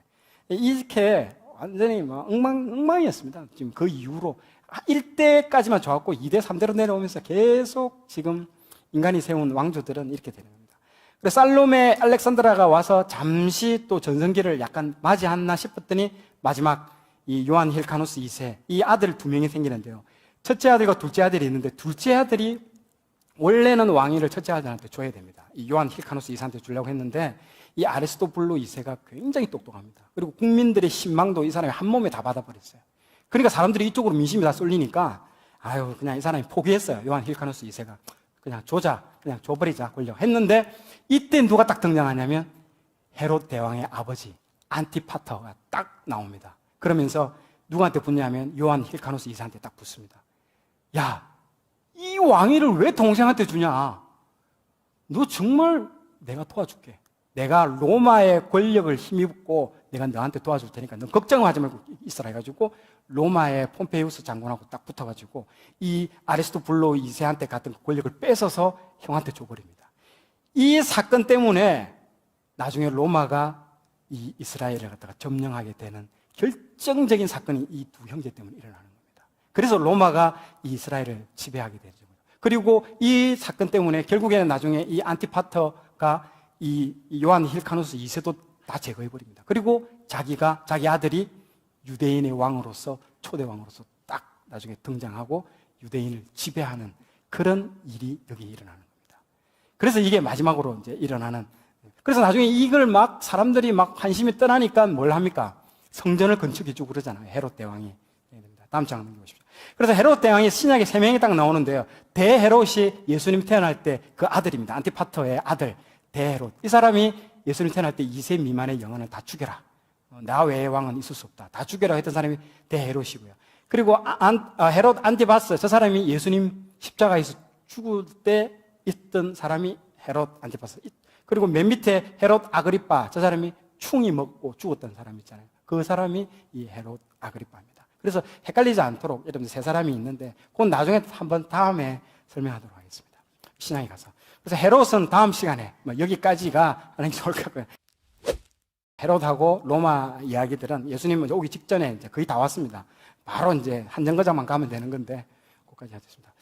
자, 오늘 이제 말씀을 결론을 짓겠는데요. 역사는 여러분 반복됩니다. 우리가 아까 전도서를 읽었지만은 해 아래 새 것은 없습니다. 이전 일들이 다시 나타나는 겁니다.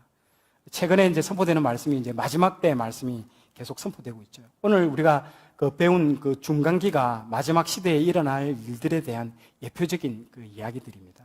그래서 이 박해를, 앞으로 일어날 이 박해들을 어떻게 견딜 것인가. 다니엘과 그 세 친구들의 이야기, 그리고 그 한 어머니와 7 아들의 그 사건. 보기에는 작은 문제로 우리가 시작되는 거죠. 아주 작은, 별거 아닌 문제로 시작됩니다. 그러나 그게 무너지기 시작하면요, 끝이 없습니다. 다 무너집니다. 도미노처럼. 이런 상황에서 우리는 어떻게 신앙을 지킬 수 있을까를 한번 여러분 고민해 봐야 됩니다. 우리가 눈앞에 보이는 이 문제에 집중, 박해를 어떻게 피할까, 어떻게 이 고난과 핍박, 이것만 집중하면요, 절대 이거 못 이깁니다. 우리는 어디에 집중해야 되냐면요, 그 신앙을 지키기 위해서는요, 그 너머에 있는 걸 봐야 됩니다. 보십시오. 로마서 8장 18절. 현재의 고난은 장차 우리에게 나타날 영광과 비교할 수 없도다. 결국은 우리는 영광을 생각해야 이 고난을 이길 수가 있습니다. 다시 오실 그 주님, 예수님을 집중할 때만이 이 고난을 이기는 겁니다. 그 앞에는 아무런 먹구름처럼 다 보이는 거예요.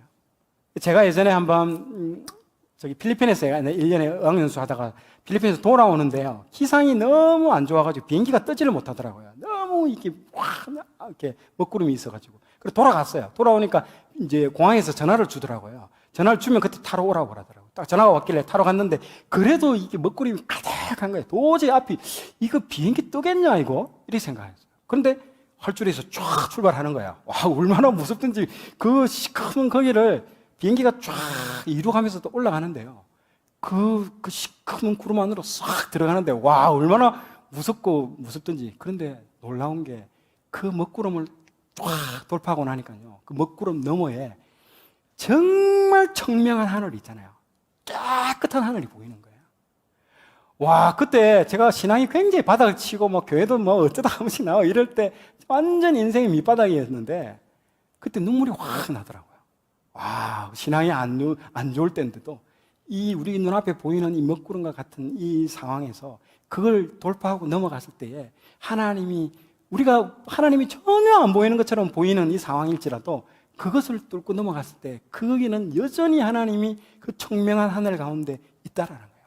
그것들을 볼 때 눈물이 확 돌면서 믿음이 확 생기지고 그러더라고요. 하나님은 이 자연 환경을 통해서도 말씀을 하시더라고요. 참 보면. 자, 우리가 이 광경을 볼 때 하나님이 통치하는 것들을 우리가 봐야 됩니다. 하나님 나라를 우리가 소망을 해야 됩니다. 자, 보십시오. 하시몬 왕조는요, 흉내만 냈을 뿐입니다. 하시몬 왕제가 이때가 메시아가 온 것처럼 그렇게 마카비스는 기록합니다. 그러니까 마카비스가 이 성경의 기록이 안 되는 거죠. 이 외경인 거죠. 사람을 칭송하고 예수님을 올린 게 아닙니까? 그러니까 100년 정도 되는 하시몬 왕조가 독립기를 가졌지만 처음 정신은 다 사라지고 그 권력을 유지하는 권모술수만 가득 들어차 있습니다. 이게 인간의 한계라는 거죠. 근데 이 에스라와 느헤미야 끝부분 한번 읽어보면 내가 말했죠. 끝부분이 어떻게 끝납니까? 이상하게 끝마치잖아요. 에스라와 느헤미야가 뭔가 할 것처럼 하면서도 끝이 지리멸렬하게 끝나는 거예요. 그게 다시 오실 예수님을 기대하는 그런 분위기로 딱 마칩니다. 구약의 메시지는 그분을 기다리는 게 핵심입니다. 이 구약의 메시지는요, 예수님을 기다리는 게 크게 핵심입니다. 모든 만물을 그 하나님 나라를 기다리는 이야기, 하나님 나라를 어떻게 표현하는지 한번 볼까요? 한번 보십시오. 이 구약에서 구구절절 나오는 게 열왕기상, 솔로몬 시절 때 아무도 대적하는 자가 없이 평안한 그때가 솔로몬 시대가 그리는 건데요. 솔로몬이 사는 동안에 유다와 이스라엘이 단에서부터 브엘세바에 이르기까지 각기 포도나무 아래와 무화과 나무 아래에서 평안히 살았더라.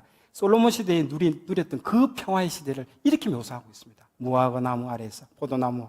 미가서야 볼까요? 각 사람이 자기 포도나무 아래와 자기 무화과 나무 아래에 앉을 것이라. 그들을 두렵게 할 자가 없으리니 이는 만군의 여호와 입에서 이같이 말씀하셨습니다. 미가서에는 미래에 이런 일이 일어난다고 미리 예언을 해주고 있습니다. 하나님께서 우리에게 이런 일들이 허락해 주실 것이다. 기대가 되고 희망이 되고 미래의 이상이 된다는 것을 말해주고 있는 거죠. 스가랴에서 보십시오. 예수님 오기 직전에 진짜 이제는 예수님에 대해서 너무 풍성하게 종합 선물 세트로 나오는 게 이 스가랴입니다. 만군의 여호와가 말하노라. 그날에 너희가 각각 포도나무와 무화과 나무 아래로 서로 초대하리라 하셨느니라. 그러니까 이게 막 이 메시아가 오는 걸 대망하고 있는 거예요. 지금 막 구약 곳곳에서 제발 하나님 나라. 이 유다 마카비 100년도 보십시오. 이 하스몬 왕조 100년 동안 사람들이 핍절할도록 핍절한 거예요. 신앙이 완전히 바닥을 치는 거예요. 이제는 메시아 아니면 안 된다. 이제 메시아가 꼭 와야 된다. 구약 계속 나오잖아요. 심지어는 마카비상 볼까요? 마카비상이라고 외경에 나오는 부분도 보세요. 시몬이 다스리는 때, 시몬이 다스리는 동안 이스라엘에는 기쁨이 넘쳤고 사람마다 자기 포도나무와 무화과 나무에 앉아 있으며 그들의 마음을 괴롭힐 자는 아무도 없었다. 이거 막 선전하는 거거든요. 이 시몬 이 왕조 때가 최고다라고 이러니까 이제 안 들어가는 건데 그때도 저 표현을 보십시오. 똑같이 하죠. 무화과 나무에 아래 앉아 있다라고 표현을 똑같이 하고 있죠. 다시 이 메시아가 올 것들을 기다리고 있는 거죠. 그러니까 세상에 누군가를 하나님이 직접 통치하는 때가 온다면 우리 인간이 만들어진 이런 것들 무화과 나무 아래에서 누구나가 마음 편안하게 전쟁에 시달리지 않고 150년간의 그 지긋지긋한 전쟁 없는 마음 편안하게 사는 이때 우리도 그러잖아요. 얼마나 매일매일 고생 근심 그런 거 언젠간 누군가 우리에게 이런 세상을 만들어줄 분이 반드시 오신다는 겁니다. 그걸 기대하고 소망하는 게 계속 패턴적으로 나오는 겁니다. 이게 신약에도 이런 사람이 있습니다. 볼까요? 이게 나다나엘입니다. 이 나다나엘의 요한복음 1장 47에서 51절에 보면 빌립이 내가 예수님을 만났다고 메시아를 만났다라고 막 나다나엘한테 가서 얘기를 합니다. 전도를 합니다. 그분이 나사렛 예수라고 하니까 나다나엘이 뭘 합니까? 야 나사렛에서 무엇을 한 게 나오겠냐라고 막 그 핀잔을 줍니다. 그러니까 빌립이 뭐라 합니까? Come and see 이라잖아요. 와보라 이러잖아요. 와보라. 그래 같이 가잖아요. 같이 가는데 딱 예수님이 딱 저기서 나다나엘이 오는 걸 보면데 그때 딱 이런 말합니다. 본문을 읽어볼게요. 예수께서 나다나엘이 자기에게 오는 것을 보시고 그를 가리켜 이르시되 보라 이는 참으로 이스라엘 사람이라 그 속에 간사한 것이 없도다.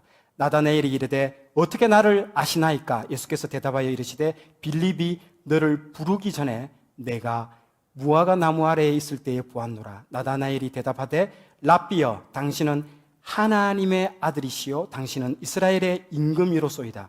예수께서 대답하여 이르시되 내가 너를 무화과 나무 아래에서 보았다 하므로 믿느냐? 이보다 더 큰 일을 보리라. 또 이르시되 진실로 진실로 너희에게 이르노니 하늘이 열리고 하나님의 사자들이 인자 위에 오르락 내리락 하는 것을 보리라 하시니라. 아멘. 참 제가 이 구절을 볼 때 사람들 좀 뜬금없다고 생각이 들어요. 예수님이 내가 네 옛날에 무화과 나무에 앉아 있는 거 봤다라고 하는데 별말 아니거든요. 예수님만 본 게 다른 사람 다 봤을 수도 있는데 갑자기 나다나엘이 액션이 너무 과한 거야 이게. 갑자기 무릎 꿇고 하나님은 하나님의 아들이며 베드로의 고백처럼 이런 고백이 나오잖아요. 임금이라고 왕이라고. 갑자기 이게 뭔가 이게 좀 이게 액션이 너무 과해. 뜬금없잖아요. 그런데 보세요. 앞부분에 이 구약에서 쭉 읽었잖아요. 무화과 나무에, 포도나무와 무화과 나무 계속 이 다가올 메시아를 기다리고 있어요. 그러니까 이 나다네일은요, 진정으로 원래 나다네일이 누구 제자인 줄 아십니까? 세례 요한의 제자였습니다. 그러다가 예수님한테 가잖아요. 그때 찾고 찾았다라는 거죠. 메시아를 찾고 찾았다는.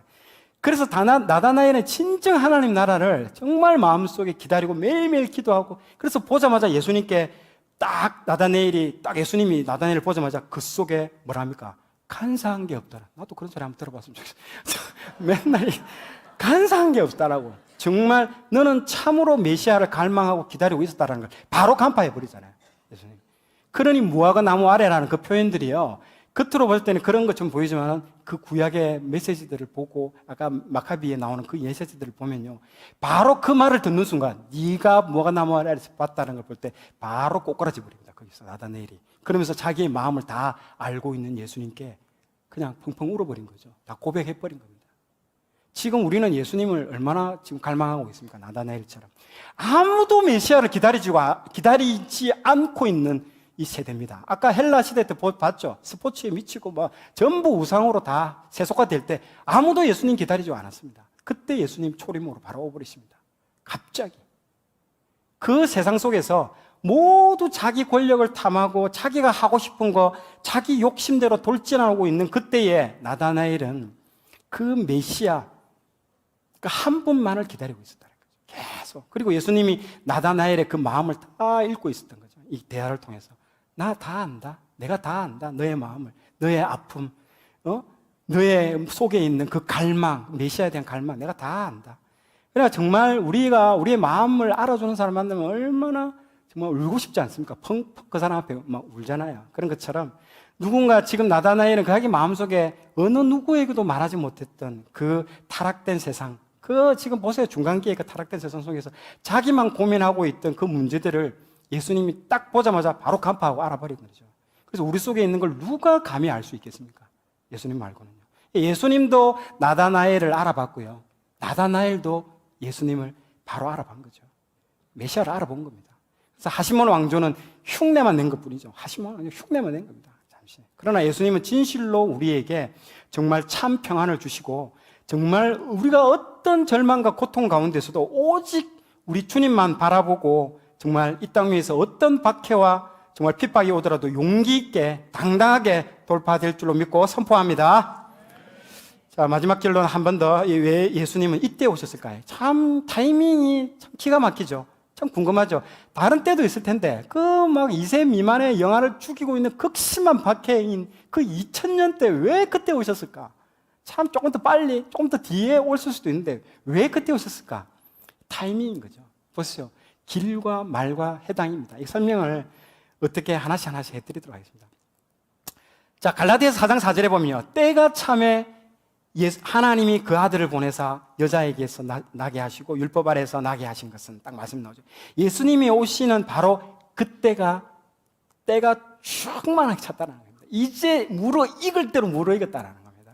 지금부터 2000년 전 예수님 바로 오셨을 그때가 하나님 편에서 볼 때는요, 가장 충만할 때입니다. 가장 충만할 때. 하나님 편에서 볼 때는. 창세기 3장 15절에 여자의 후손이 마귀의 머리를 상하게 한다라고 말씀에 응하게 했잖아요. 그러면서 율법 아래, 구약의 율법 아래 태어나셔가지고 십자가의 사건을 통해가지고 구약을 완전히 닫으시고 그때부터 신약의 문을 활짝 열어버린 게 우리 예수님이시잖아요. 유대인뿐만 아니라 정말 이방인도 그 하나님의 아들이 되는 사건도 이 놀라운 사건이 생기게 된 거죠. 왜 예수님은 이전 전에 오셨을까? 그때가 충만한 때라는 겁니다. 이게 무르익을 때. 자, 어떤 게 무르익는가 보도록 하겠습니다. 첫 번째, 길입니다. 길. 이 모든 길은 어디로 통한다? 로마로 통한다. 로마 제국이 나오면서 온 세상 모든 길이 모든 세상이 평화가 이루어집니다. 팍스 로마나 들어보셨죠? 예수님 당시는요, 전쟁이 하나도 일어나지 않습니다. 절대 평화가 일어납니다. 이때 당시. 그래서 모든 전쟁이 없고 화평한 때고 자유무역이 생기고, 자유무역이 생기니까 어떻습니까? 사람들이 막 돌아다니는 거예요. 길이 생기는 거예요. 실크로드 막 여러 길들이 나중에 같이 생깁니다. 그 길이 존재하지 않았던 그 길들이 이제 만들어지기 시작합니다. 예수님 이후부터. 그 길이 나중에 로마에 여러분들 내년에 뭐 가시는 분들도 있는데 로마에 갈 일이 있으면요. 꼭 그 길을 한번 보십시오. 그 바닥에 그 길. 그 길이 얼마만큼 존재했냐면요. 85,300km가 예수님 당시에 새로 길이 뚫리기 시작합니다. 길이 생깁니다. 예수님 사역하신 당시에 그 길이 8만 킬로 이상이 뚫립니다. 그래서 사도 바울이 나중에 그 로마로 배로 압송돼가지고 딱 오잖아요. 배 항구에 딱 내려가지고 로마 그 제국으로 들어가는 그 광장을 딱 지나가지고 로마 제국으로 가는 그 길이 있습니다. 그 길을 탁탁탁 가는데 코바디스라는 영화에 봐도 그 나오는데 그 길이 다 나옵니다. 그 길을 여러분들이 보시면 됩니다. 그 길을 로마 사람들이 어떻게 만드는지 압니까? 콘크리트로 만든 게 아닙니다. 하나하나 이 돌을 다 깎아가지고 만든 거예요. 전부 돌길이에요, 전부. 그러니까 수천 년이 지나도 절대로 이게 훼손되지 않아요. 그대로 유지되고 있습니다. 다 돌을 깎아가 땅에 다 박아버렸습니다. 얼마나 단단하겠습니까? 만약 예수님이 조금 더 일찍 오셨다면 예수님이 우리 죄를 위해서 다 십자가에 죽으시고 부활하셨다는 이 놀라운 복음을 전달할 길이 없습니다. 정말 그 길이 없어요. 그런데 로마 제국이 예수님 탄생하기 언제부터? 70년 전부터 이 세상을 지배하면서 이 길들을 다 닦아버린 겁니다. 그리고 온 세상을 포장도로로 다 깔아놓아버린 거예요. 그러니까 그 일을 하나님이 하신 거죠. 이 400년 기간 동안 사람들을 통해서. 그러면서 복음이 전 세계로 빠른 속도로 신속하게 정확하게 전달될 수 있도록 하나님 길을 충만하게 만드셨다는 거예요. 두 번째, 언어와 문자입니다. 지금 뒤에 보시는 게 헬라 문자입니다. 나는 알파요 오메가다. 처음과 끝이 알파 오메가로 나오죠. 저기 헬라. 두 번째는 의사 전달을 해야 되는데 나라마다 언어가 다 다르다는 거죠. 하나님께서 예수님 오시기 400년 전부터 이 그리스, 헬라가 온 세상을 지배하게 됩니다. 아까 말했죠. 그 세속화가 안 좋은 것처럼 보이지만 오히려 나중에 복음을 위해서 그게 역전이 됩니다. 그래서 로마가 통치하는 그 기간에도 문화는 그리스 문화가 다 주류를 이뤘습니다. 그래서 배너라는 거 보세요. 보면요, 그 사람들이 막 헬라어 쓰고 합니다. 나 유식하는 것처럼 보이려고. 계속 헬라 문화. 그래서 온 세상 사람들이 자기 나라 말 외에 우리가 지금 영어를 쓰듯이 헬라 말을 다 썼습니다. 의무적으로. 그게 안 하면 안 된다는 거죠. 그래서 성경 말도 아까 번역을 다 했지 않습니까? 알렉산드리아에서 70인 성경으로 번역을 다 됐습니다. 그 70인 성경이 나중에 예수님이 그 신약에 구약을 인용할 때 다 그 70인 헬라어 번역된 성경을 가지고 인용을 다 합니다. 예수님이 신약에. 그렇습니다. 놀랍죠? 언어가 하나가 되는 일이 진행이 됐습니다.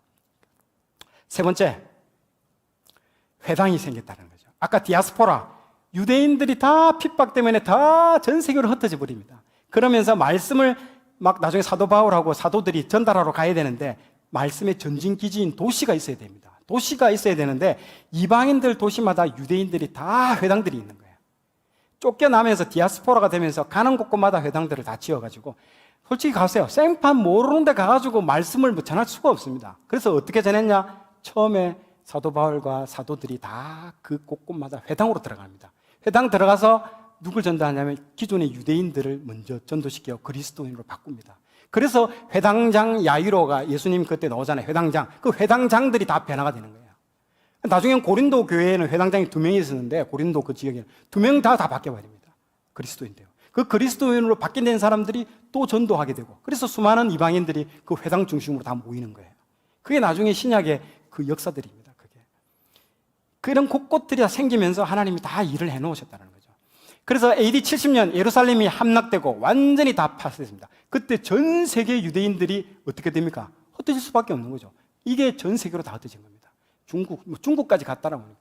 그래서 어떤 12제자가 인도에서 죽었다는 있잖아요. 그런 것들이 인도에 막 생판 모르는 데 간 게 아니고 그곳에 해당이 다 세워 있었다는 거예요. 그 해당으로 가서 다 전하는 거예요. 전하면서 끝까지 갔다는 겁니다. 그게 전부 전 세계 가는 곳곳마다 세계적으로 다 흩어졌다는 거죠. 그래서 길과 언어, 문자, 회당을 통해서 하나님께서는 그전에는 불가능했던 그런 일들이 로마의 평화를 통해서 길을 만들어 주시고 우리가 생각할 때는 유대인들이 극심한 핍박과 세속화로 이끌던 그 헬레니즘 문화의 핵심인 그리스 말과 문자를 통해서 온 세상 사람들이 이제 하나의 언어를 가지고 소통할 수 있도록 하나님 다 만들어 주신 거예요. 그리고 마지막으로 어디를 가든지 하나님 말씀 전할 수 있는 전진기지인 회당도 하나님께서 다 이때 만들어 주셨다는 거예요. 하나님이 일하시는 걸 한번 보십시오. 겉으로는 핍박인 것처럼 보여도 이것이 복음을 위해서 필수적인 것입니다. 앞으로 우리가 겪게 될 그 고난과 핍박도 어찌 보면 예수님이 그 다시 오심을 더욱 앞당기는 도구로 사용될 것입니다. 세상 흘러가는 역사도 내 관점으로 여러분들 보면 절대 안 됩니다. 내 관점으로 보면 아이고 힘들어, 내가 왜 힘들어. 그러나 그 핍박, 어려움, 그 모든 관점도 하나님 관점으로 한번 보십시오. 지금 아까 이 얘기한 것처럼 다르게 보입니다. 그러면 역사의 수레바퀴가 절대 한쪽만 빨리 돌아가는 겁니다. 지금 악한 역사가 너무 강하게 돌아갑니다. 하나님 큰일 났습니다. 이쪽도 선한 쪽도 계속 그 많은 속도로 똑같이 돌아가고 있습니다. 그게 하나님 일하시는 겁니다. 지금 보십시오. 방금 내가 말했던 이 세 가지가 그 얘기를 하는 겁니다. 그래서 때가 참에 하나님의 아들을 이렇게 되니까 모든 사람들에게 이제 예수님의 그 부활의 소식, 온 인류의 구원자가 된다는 그런 소식을 효과적으로 신속 정확하게 전달할 수 있다는 거죠. 그때가 충만하게 찼다는 겁니다. 그런 의미로서 우리는 이해할 수 있습니다. 마지막으로 지역적 특성 보세요. 이스라엘이 유럽과 아시아, 아프리카의 딱 접경 지역입니다. 세 가지의 정중앙에 있습니다. 신속하게 전할 수 있는 그 전진기지가 이스라엘이라는 그 지역입니다. 최적의 장소입니다. 복음을 들고. 그래서 아브라함을, 저 위에 살던 그 아브라함을 어디로 데려갑니까? 팔레스타인으로 데려가는 거예요. 너 내가 가라는 곳으로 가라고. 팔레스타인으로 떠나라 하잖아요. 그 지역이 저기 딱 저 지역입니다. 그 핵심 지역. 아시아와 아프리카와 유럽이죠. 이 세 개 관통되는 지역입니다. 이게 최적인 장소인 거죠. 마지막 결론. 역사의 주관자 되신 하나님입니다. 오늘 중간사 전체를 우리 다 돌아봤는데요. 과연 하나님께서 세상의 모든 역사를 주관하고 계시다는 사실을 느끼십니까? 네, 바로 이것이 그 중간사를 통해서 하나님이 우리에게 말하고자 하는 그 핵심인 것입니다. 오늘 제가 말한 것 중에서 뭐 알렉산더가 어떻고 남방왕, 북방왕 이런 거 다 까먹어도 됩니다. 이런 거 아무 의미 없습니다. 다 잊어버려도 딱 한 가지만 기억하시면 됩니다. 하나님께서는 모든 역사를 다 이끌고 계시고 그분의 백성은 큰 고난과 정말 환난 가운데 있을지라도 결국에는 하나님이 그 놀라운 구원의 그 경험들을 여러분들은 하시게 된다는 거죠. 이것 한 가지만 여러분들 마음판에 새기고 돌아가면 오늘 중간사 공부를 잘 하신 것입니다. 내 삶에 아무리 나쁜 재료가 막 있더라도 어쨌든 내 삶의 쓴뿌리, 상처 이런 것들이 다 어떻게 보면 나쁜 재료잖아요. 그러나 하나님은요 최고의 요리사입니다. 아무리 썩은 재료, 뭐 이상한 재료 다 와도 이걸 슉슉슉슉슉 해가지고 최고의 요리로 착 만들어내시는 분이 하나님이십니다. 네, 정말 믿으시기 바랍니다. 내가 살아왔던 과거, 쓴뿌리, 어려움, 뭐 박해, 이스라엘의 그 눈물과 그 고난들 보세요. 그러나 하나님 이걸 전부 다 역전 다 시켜버립니다. 그게 너무 하나님이 일하시는 방식이 너무너무 참 재밌고 대단합니다. 정말 하나님이 참 이런 시기에도 하나님은 절대로 400년의 이 중간기에도 침묵하지 않고 최고로 좋은 것 뭡니까? 예수님. 그 예수님이 오실 수 있도록 때를 무르익게 갖게 만들고 성실하게 그 400년 동안 일하고 계시는 하나님을 보십시오. 정말 동트기 직전이 가장 어둡다고 하잖아요. 동트기 직전이. 예수님 오기 직전이 역사상 가장 암흑기, 아무 소망이 없다라고 하는 바로 그때에 생각지도 못하는 방법으로 예수님이 탁 오잖아요. 그러니까 앞으로 우리 주님께서, 다시 오실 주님께서도 동일하게 그렇게 아마 오실 것입니다. 네, 마라나타 우리 주 예수여 어서 오시옵소서. 안녕하세요. 하마성경입니다. 하마성경 SNS와 스마트 스토어를 소개합니다. 하마성경의 자세한 사역과 정보를 알고 싶으신 분은 하마성경 블로그, 하마성경 페이스북, 하마성경 인스타그램을 방문해주세요. 다양한 소통을 할 수 있습니다. 핸드폰으로 보시는 분들은 여기를 클릭하시면 되고요. PC로 보시는 분들은 여기를 클릭하시면 됩니다. 그리고 스마트 스토어에는 하마성경 PPT 자료와 도서, 그리고 하마성경 영상 콘텐츠 자료와 딕테이션 자료들을 구매하실 수 있습니다. 100% 활용 팁 영상입니다. 우선 하마성경 채널 홈으로 가시려면 하마성경 로고를 클릭하시면 됩니다. 이 채널의 핵심은 성경을 역사 순서대로 통독하는 데 도움을 준다는 것입니다. 재생 목록에 가시면 하마성경 처음부터 정주행이 있습니다. 여기를 클릭하시면 창세기에서 말라기까지 역사 순서대로 성경을 읽을 수 있도록 배치하였습니다. 수선지서의 경우 열왕기하 중간중간 역사 순서에 맞게 끼워 읽을 수 있도록 배치했습니다. 그리고 포로기 이후도 시간 순서로 성경책을 배치했습니다. 에스라 읽다가 에스더 읽고 다시 에스라로 역사 순서로 읽을 수 있도록 배치했습니다. 재생 목록에서 풀버전 성경 모음을 클릭하시면 성경 풀버전 컨텐츠를 보실 수 있습니다. 제가 외부에서 한 특강, 4차 산업 특강, 직장 특강, 공감 특강, 상처치유 특강으로 분류해서 올려져 있습니다. 성경 통독과 성경 해설 두 마리 토끼를 잡고 싶으신 분은 재생 목록에서 온 가족이 함께하는 성경 통독을 클릭하시기 바랍니다.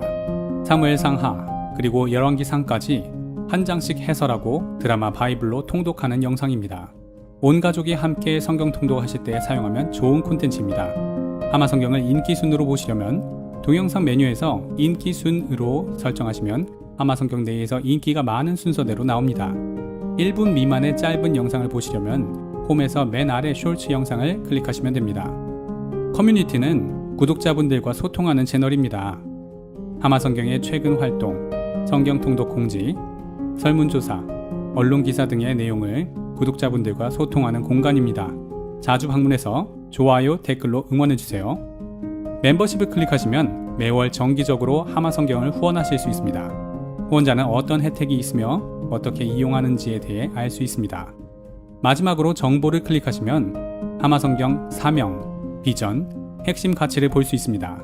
앞으로 하마성경이 어떤 일들을 할 것인지를 설명했습니다. 사용 문의와 후원 계좌도 공개해 놓았습니다.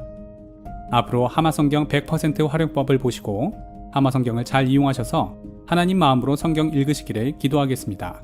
감사합니다.